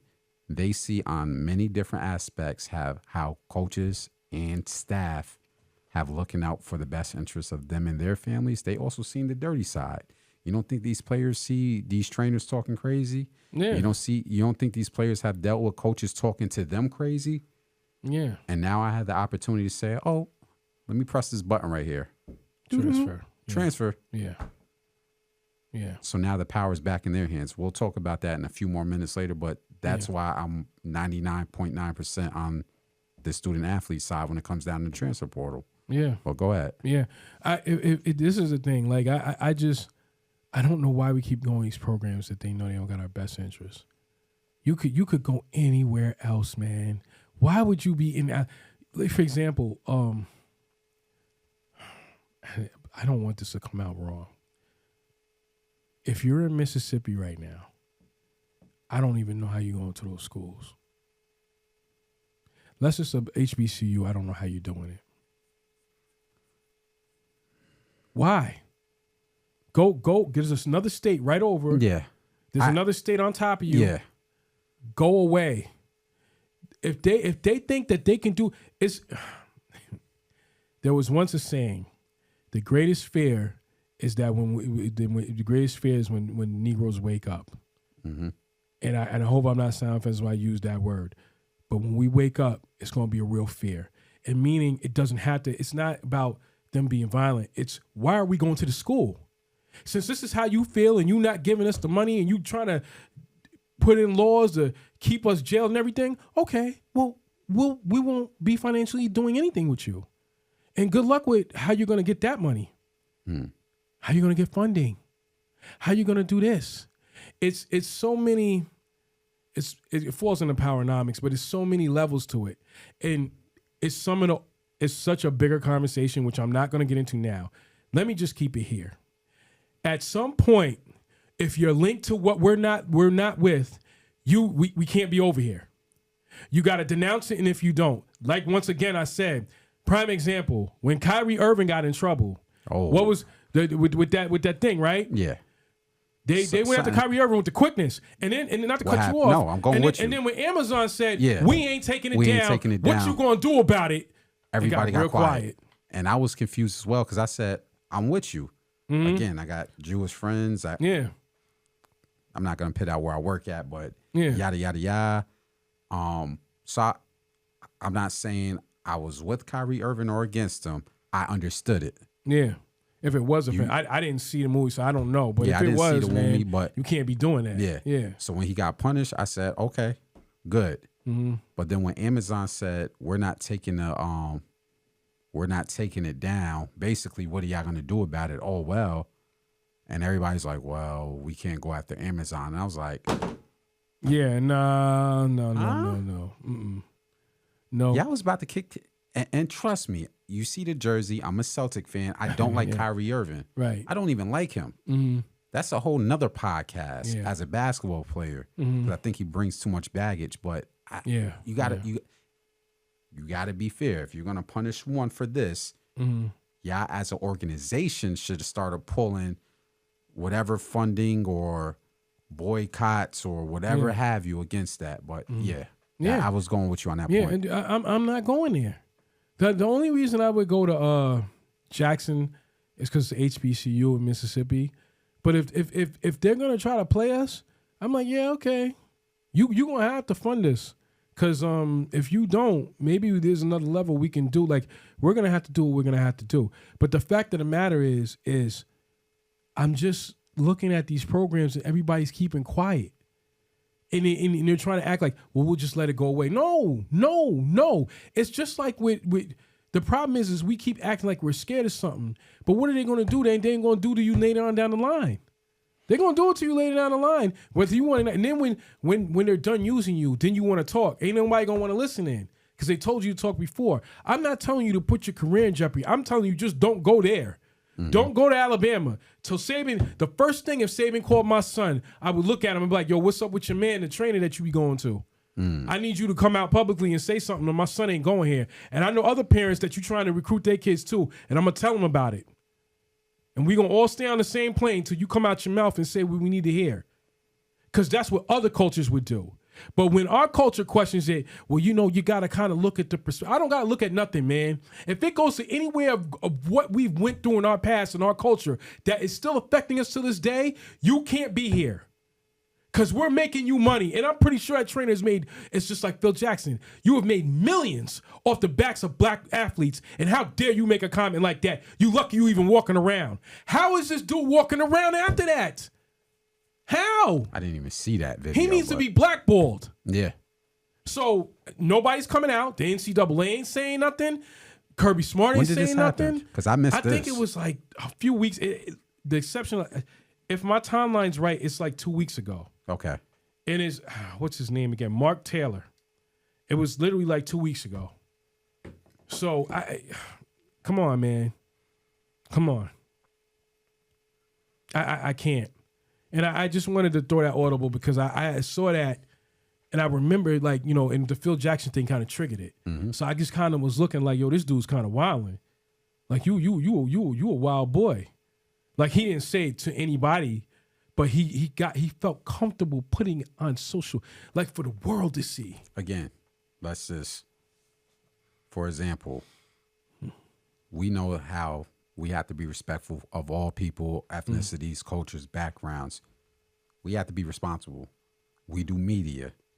We also have our personal jobs. We can't put that negative on social media and wonder if we're gonna have a job tomorrow. Facts. Because trust me, people are watching podcasts, everything. You do something like that, you get an email from HR. Yo, we saw this on your Twitter account. Terminated on site. Facts. Facts. So I agree with you on that. I just missed that situation. I'm glad you brought it up. I wasn't aware of it.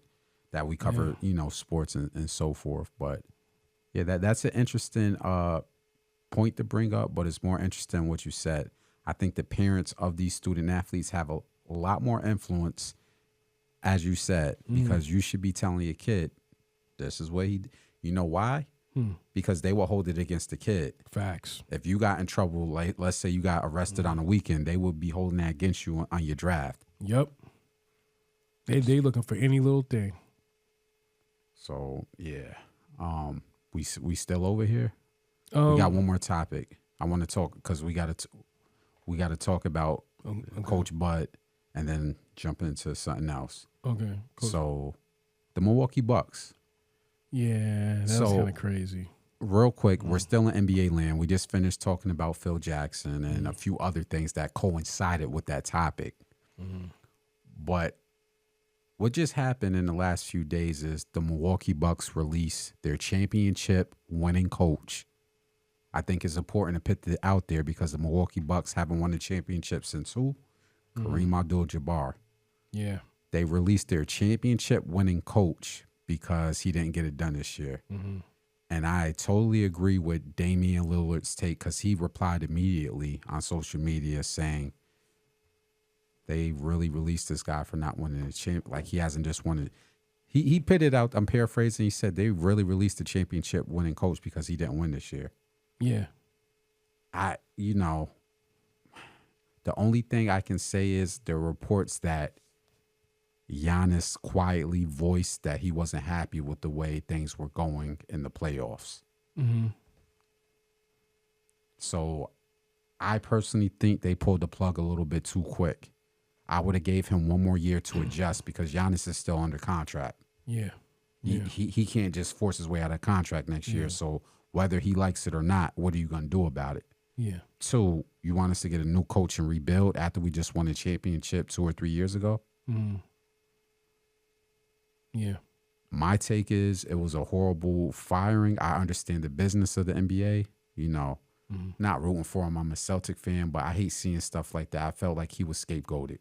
That roster, that's more of a GM issue. That roster wasn't constructed the right way from the bench perspective. Coach Bud was the fall guy. What do you want to say? I think, well, one, what they don't talk about, and he got knocked out of the first round. And no number one seed, I know the stat is they've never lost they never just won only one game. Not getting knocked out the first round. Number 8 seed horrible has ever roster. Been number one seed, right? Let me make this clear. I mean, what they didn't also report, did you know the man lost his brother right before game 4? No, I didn't know that until it went out. But really? That and goes, somebody, in the group chat said this, no disrespect to any companies out there. Yeah. But this is what companies think about their employees. Yeah. I had a situation 10 years ago when Uncle Jerry passed. When I was working at security, the dude said, he said something to the effect of, well, do you think you could put a pause on you going out there for the funeral? I was like, I'm going out there whether I get in trouble or not. Yeah. Like he said something to the effect of, well, that's your great uncle. I don't think you get bereavement time. I said, who is you to tell I don't think you understand. Like me and him had a relationship. Yeah. Dude was calling me like, from the hospital, even before, like, that's my uncle. Yeah. Like, my family ties, especially my family, from that side of my family is very strong and tight. I'm there if anybody call me from Mississippi. I got family in Michigan, and I'm not going to put my business out there, but got family everywhere. They call me, and I can get there, I'm there. Right. But back in 2010, when that situation happened, when I lost my uncle to cancer, and that job said that to me, I'm like, wow. Dude really just asked me if I can, put this to the side. Like, me losing a loved one wasn't no big deal. This is a security job, dude. You think I'm about to serious? You think I'm about to miss my uncle's funeral and being around my family for a security job? Not a police officer. Flashlight cop. Right. I get you. Hey guys, can you keep the noise down in the dorms? Right. Yeah. Well, go ahead. Nah, I don't understand how they thought that was okay. So I mean, it's not like this guy has failed multiple times. What we 2 years removed from that? That was it 2021 and 2020? Yeah. Just won a champion. It's not like my team who hasn't won since 2008. So they gave Doc a long time before they removed Doc. Right. So and this is Milwaukee. So I don't know who's dying to come to Milwaukee. Yeah, like who? You better okay. I hope Giannis stays. That's all I want to say. That's where I was going with it. I got to look at Giannis' extension, when he signed it and how many more years he has on a contract. I think maybe 4 years. Okay. Giannis is 28. He's still in his prime. But, you start, hey, the closer I get to 30, I want to be in the right position for the rest of my prime. Let this next 2 years don't work out. And Giannis is 30 years old, and he wants to spend a good chunk of his prime in a better situation. He already delivered you a championship. You really think Giannis is going to say, hey, I'm 31. This hasn't worked out for the next 3 years, this coaching situation. Let me spend the rest of my prime in Milwaukee. They could keep his brother. He going to tell his brother, nah, you coming with me. Yeah. Because they already pulled that trick of keeping his brother on the roster. Yeah. I'm going to tell you right now, my take is if this doesn't work out in the next 2 seasons, Giannis is going to force his way out of Milwaukee.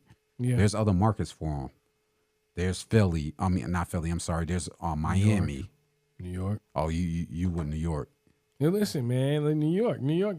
All right. I'll give it to you. The Knicks got money. I'm telling you. The Knicks got money. Don't sleep. So New York, the Knicks got money. Miami, there's Dallas because they need an inside presence. Him and freaking Doncic would be crazy. And there's also LA because they always seem to always land a superstar. Don't know what to tell you, but if I'm Milwaukee's brass, this next coach better be a veteran coach that can come in and run schemes, and you got 2 years max with Giannis. Yeah.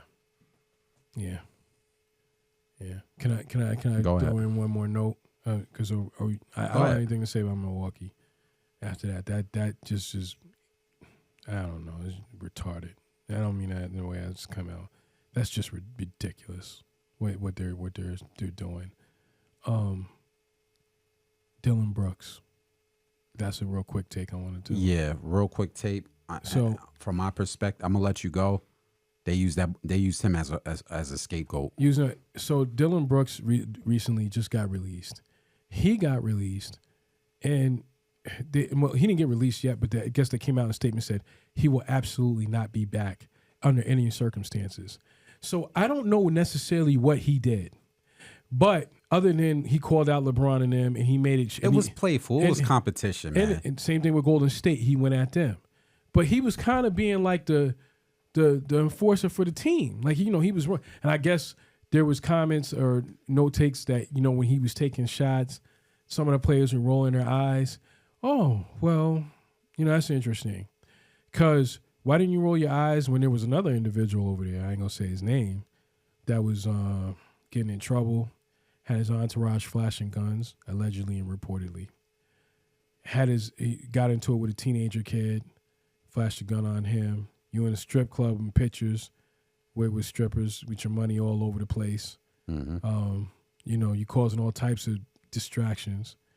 So, to the point where one of the veteran players had a team-only meeting and said, hey, we need to focus in on more. And your response was, let me know when this meeting's over because I got somewhere I got to be. I don't think that was Dylan Brooks. I just want to make that clear. So, in saying that, there's a clear dysfunction, and you're 1,000% right. He has taken a hit. But there was a lot of chirping going on in there. And it was okay because, super high fly, John Morant, and Illmatic dude, Illmatic player.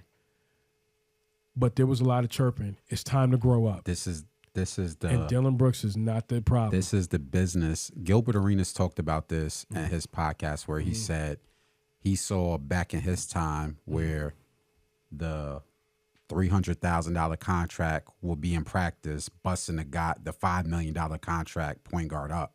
Mm. And guess who ended up getting traded?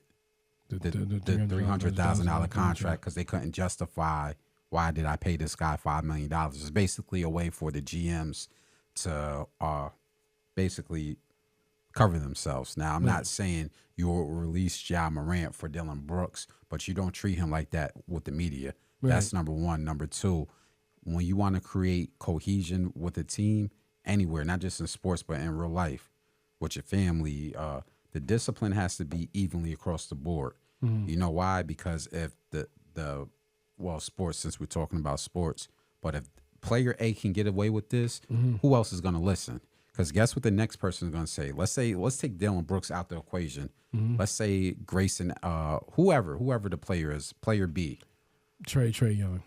No, on his team. Oh, on his team, okay. Yeah, Jared Jackson, whoever, player B. Mm-hmm. Next time he gets in trouble, you know what he's going to say? Well, you ain't doing that to him. Yeah. You ain't throwing him out to the wolves in the media because he's caused a bigger distraction this year than any of us combined. Right.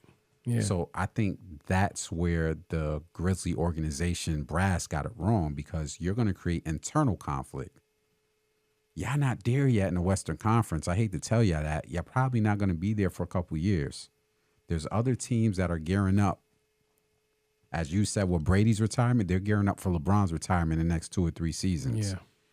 Y'all are not there yet. The Golden State Warriors have not disbanded. No. Denver Nuggets are not going nowhere. Did you see what they're doing? Yeah, they're pretty much about. We're going to talk about this in another podcast, but they're burying the big three. Yeah. I'm going to say this, and this is my take, and I'm going to get right back on the Memphis Grizzlies. Okay. What the Denver Nuggets are doing is officially retiring the big three era. Yo, I love it. Those are drafted players for the most part. Yep. For the most part, homegrown talent that weren't put together and traded, that are up 2-0. If they win tonight and they go up 3-0, and Jokic is out there schooling everybody with his slow on athletic self, the big three era is done, because Kevin Durant just teamed up with Chris Paul and Booker. Yeah. And DeAndre Ayton is at least technically 3 All-Stars on that team. Yeah. But back to the Memphis Grizzlies. You're not there yet. You want to create a cohesive culture, and the only way to do that is the same way you call out the guy that's averaging 5 points, you got to call out the guy that's averaging 25 points. Yeah. If you don't want to do that, then it's going to bite you in the butt in the long run. Dylan Brooks coming to New York. We need aggressiveness like that. I pray he finds. I pray some other team doesn't take the media bait. And let me also say this: I never heard one thing bad about Dylan Brooks in the streets. Period. That ever came back to that team. But they're bringing it down on him. Okay, y'all keep running with that, like you said. Keep running with that and that chirping and doing all that. You're gonna lose that team. I'm not gonna say nothing. You're gonna lose that team. Because the Splash Brothers ain't going nowhere. At least for another 3 seasons. Yep. They got bare minimum with the way Steph Curry plays. He's a shooter. He doesn't really, and he's not injured. Bare minimum 3 more seasons. Let me make this clear too. One more thing, because we gotta get into what we gotta get into. I remember when Shannon Sharp got into it with them. Mm-hmm. That just shows how childish you are, because you didn't like what Shannon Sharp said, and he wasn't saying anything that wasn't true about that called superstar. You're not a gangster. You come from a good home, man. Ain't nothing wrong with that. This guy's a gangster. His real name is. and then your pops over there is coming over there. You just see the dysfunction. I should have known. That's what it should have triggered to me. This team ain't ready. This team ain't ready. This is a young, immature team. That's gonna take about 4 seasons. And they need vets. But even Steven Adams, he tried it. He's not really a vet. He looks old. He's only 30 years old. but he's been around enough. He tried to talk to him. His response was, "I got somewhere I got to be." Mm-hmm. He's gonna regret that. Good. You keep doing that. Who's the next kid up coming? Who's it's other than LeBron? I mean, who's really? If I could think of the top, just give me one guy that you see that's coming. He's going to come into his prime. Oh, A basketball prime player. wise. Just a basketball player. That's maybe from 24 on. Jason Tatum, Luka Doncic. If I'm Jason Tatum, I'm just smiling because I know I have nothing to worry about with you. Not one thing to worry about with you. I would say Zion Williamson, but he's not there yet. No, he ain't there yet either. But no. Yeah. I hope there's a team out there that doesn't take the media bait because he is an NBA player. He just needs a better situation. Yeah. And he'll flourish. No. He'll be somewhere else next year. Fourth quarter of the podcast. Okay. We got to jump over the hip hop lane real quick. Okay. And I know you've been not liking my take, but we got to talk about it real quick. We often talk about new voices, new energy in hip hop. Oh, and I told here we go. I told you, I said I haven't seen nothing unique. I haven't felt it in a few years. And then last year we got Lola Brooke from Brooklyn. Shout out to Lola Brooke. She's doing her thing. I hope she continues to tour and be great. About a month ago, we got a viral sensation out of the Bronx by the name of Scarlett, who just blew up with her song, Get the F Out of New York. And I told you the backstory of what I heard Flex saying about Summer Jam. That's a whole nother topic. But I wanted to talk about the reemerging of New York homegrown talent.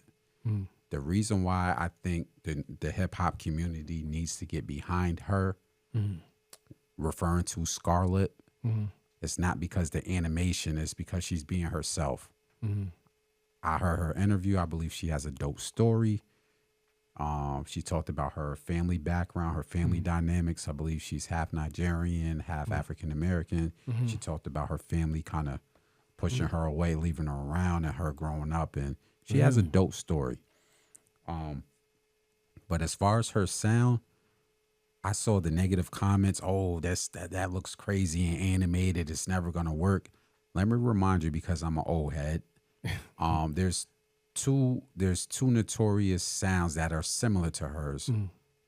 Obviously, of course, with her being from the Bronx, she already said her influence is DMX. She said that's somebody she like studied. The other one is she got that hook or the energy from Onyx.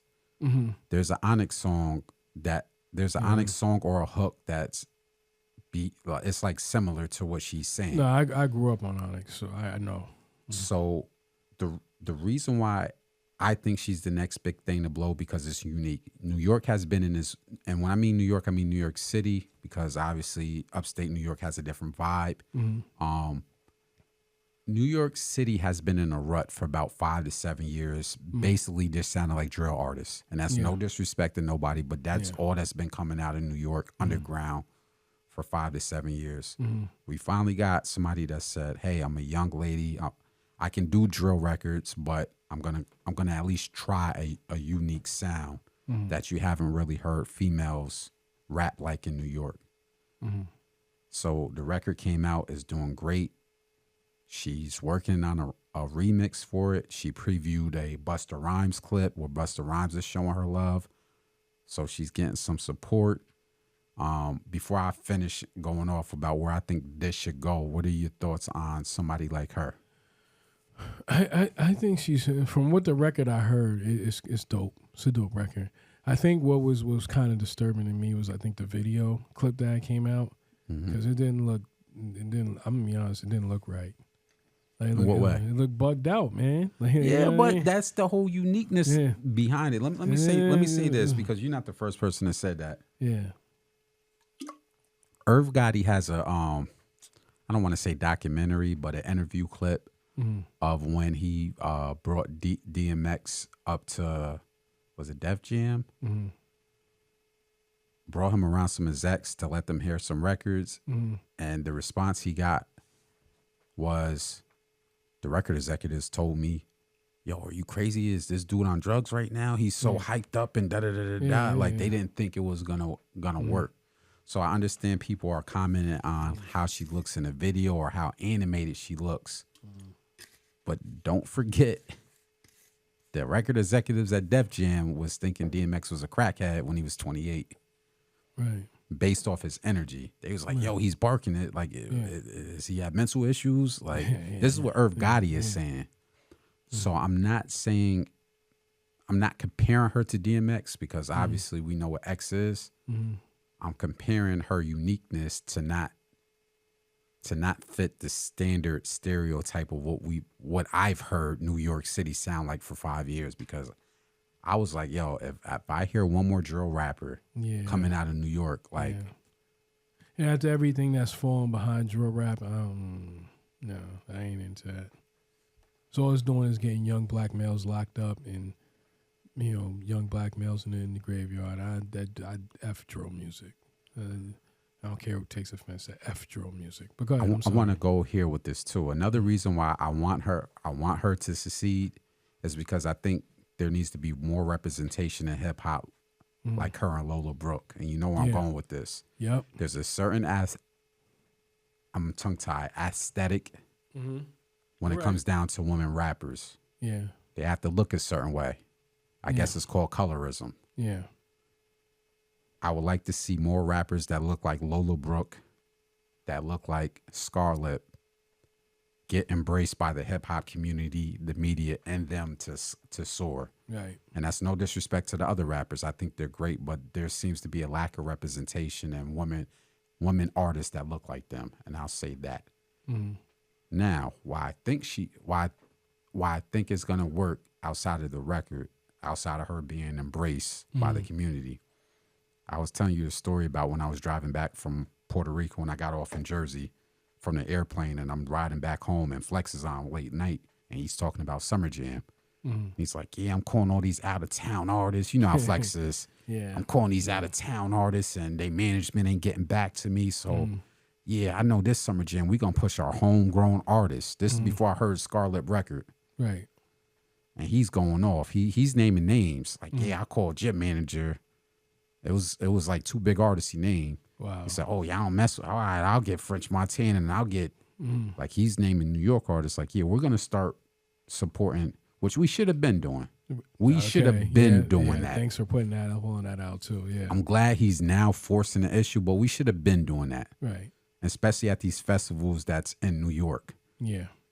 And then 2 weeks later, I hear this record get the F out of New York. What do you think Flex is going to play at Summer Jam?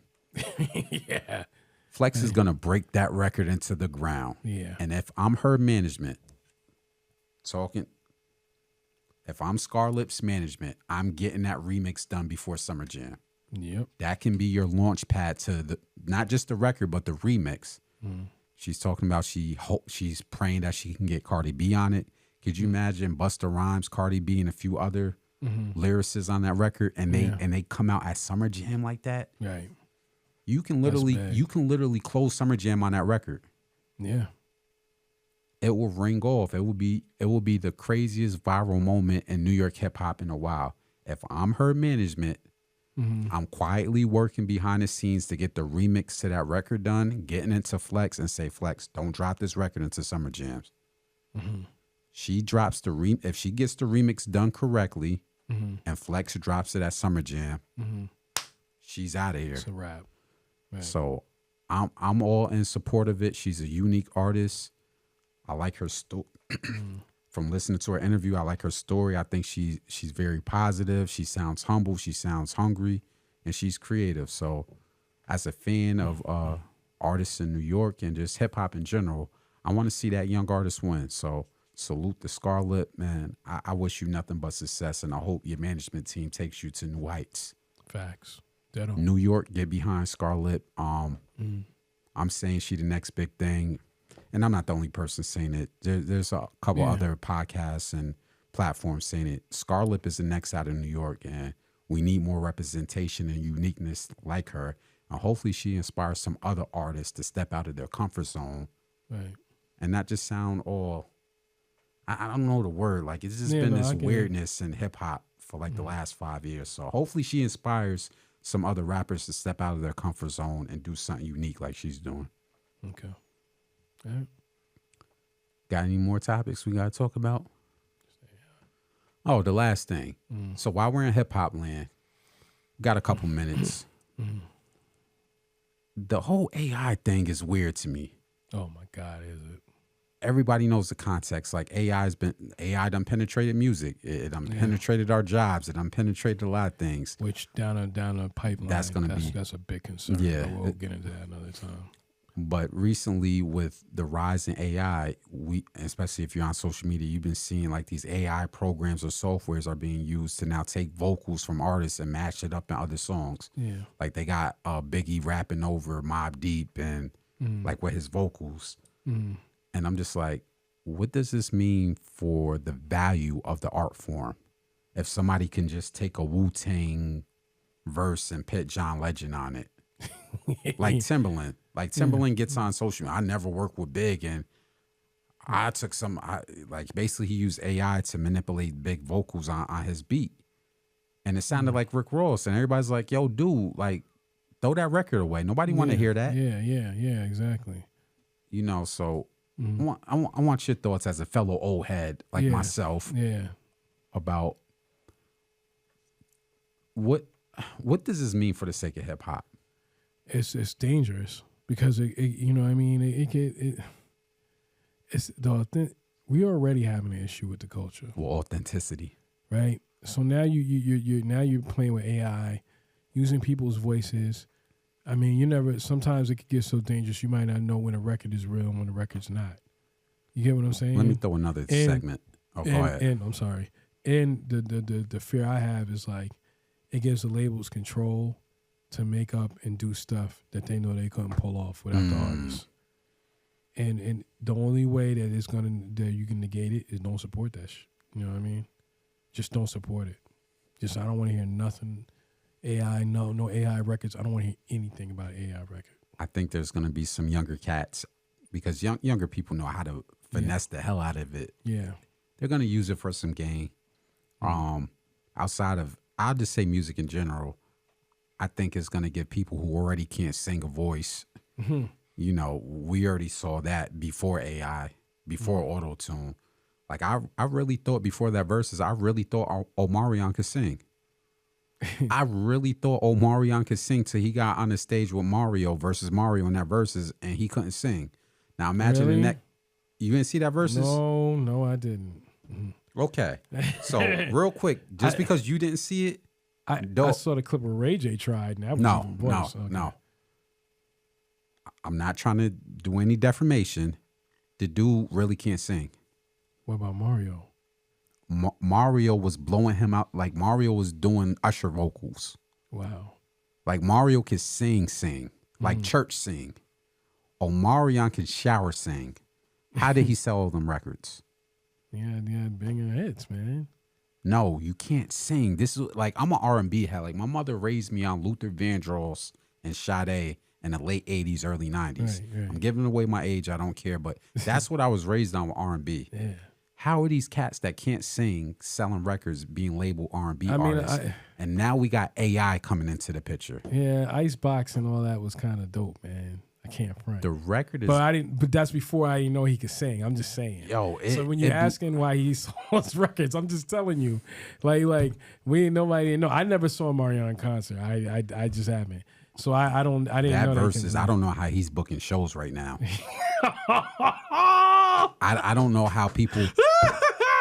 Because you know what you're getting. You're getting him singing over the vote. You're not getting a D Block performance. You know when D Block muted the vote, they don't rap over their vocals on shows. You're not getting that with that R&B artist. You're getting the vocals playing and him humming over the vocals. No, like he can't. He can dance. Did the crowd call it out? Everybody, like it was a big thing on social media for a while.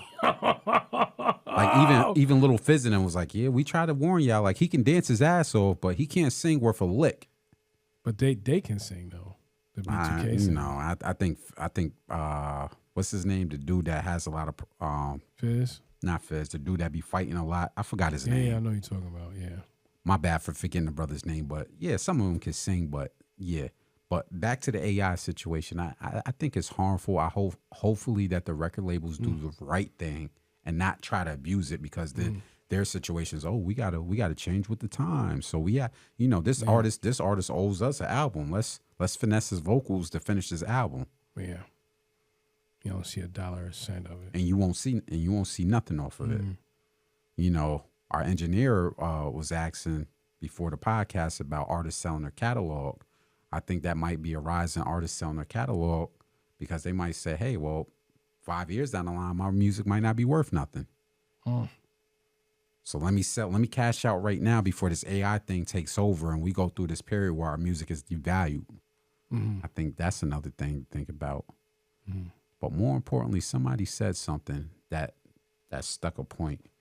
He said, if your problem with AI to hip hop is a Drake record being manipulated, he said, then you have more of an issue than what you think. Because as a parent, I'm thinking of more deeper things with AI as we talk about the jobs. But then also people can manipulate voices. What if somebody can take my voice and send it to my family members saying something crazy? Yeah.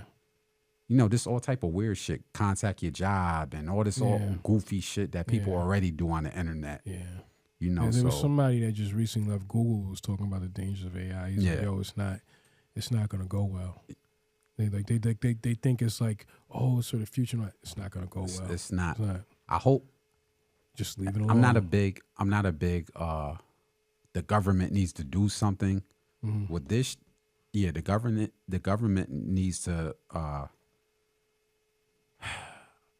Like you can put protections in place. Like if you use this software, and your company loses X amount of jobs, you're getting taxed.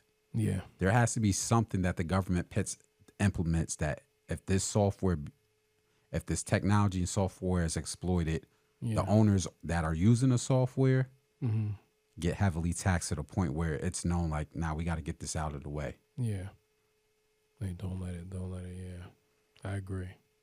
You know, I agree. I think it's just dangerous for hip hop. I really do.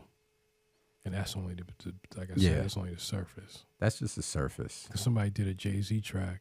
It sounded horrible. All those redone tracks, I understand the creativity of it. It's just not. With being an old head, we like our hip hop creative, original. Yeah. That's how hip hop has thrived throughout these years. Yeah, you got to be Illmatic. Once you start taking vocals and hey, let me put Nas over a Jay-Z song and let me put Jay-Z over a Nas song, it starts becoming corny and like nobody wants to hear that. You know, we got anything else to touch on? No, not right now. We're gonna leave it alone. Right. We're gonna let them breathe. We're gonna let them take in everything we done dropped today. Yeah. Well, good episode 17. Yes, sir. We're gonna be back soon for episode 18. Shout out to everybody tuned in. We appreciate you, whether it's one person or whether it's 100 or 1,000 people. Right. Grow with us while we're growing. That's right. Hit that like button, hit that share button, hit that subscribe button. We got some dope content coming up. The WNBA is about to start. We're a big supporter of the W. Look for some exclusive content. Before, and let me add a side note to that. Before it was the end thing, because it seems to be a popular end thing now. Yeah, let me throw that shot, and I'll never say no names. But if you ever come at us, I will expose you. Yeah, we've been covering the W since 2010. We got press passes and content that goes like we're going north of 15 years covering the W. But yeah, we have some exclusive stuff coming in. Look forward to it. Yeah. Till next time, shout out. God bless. One.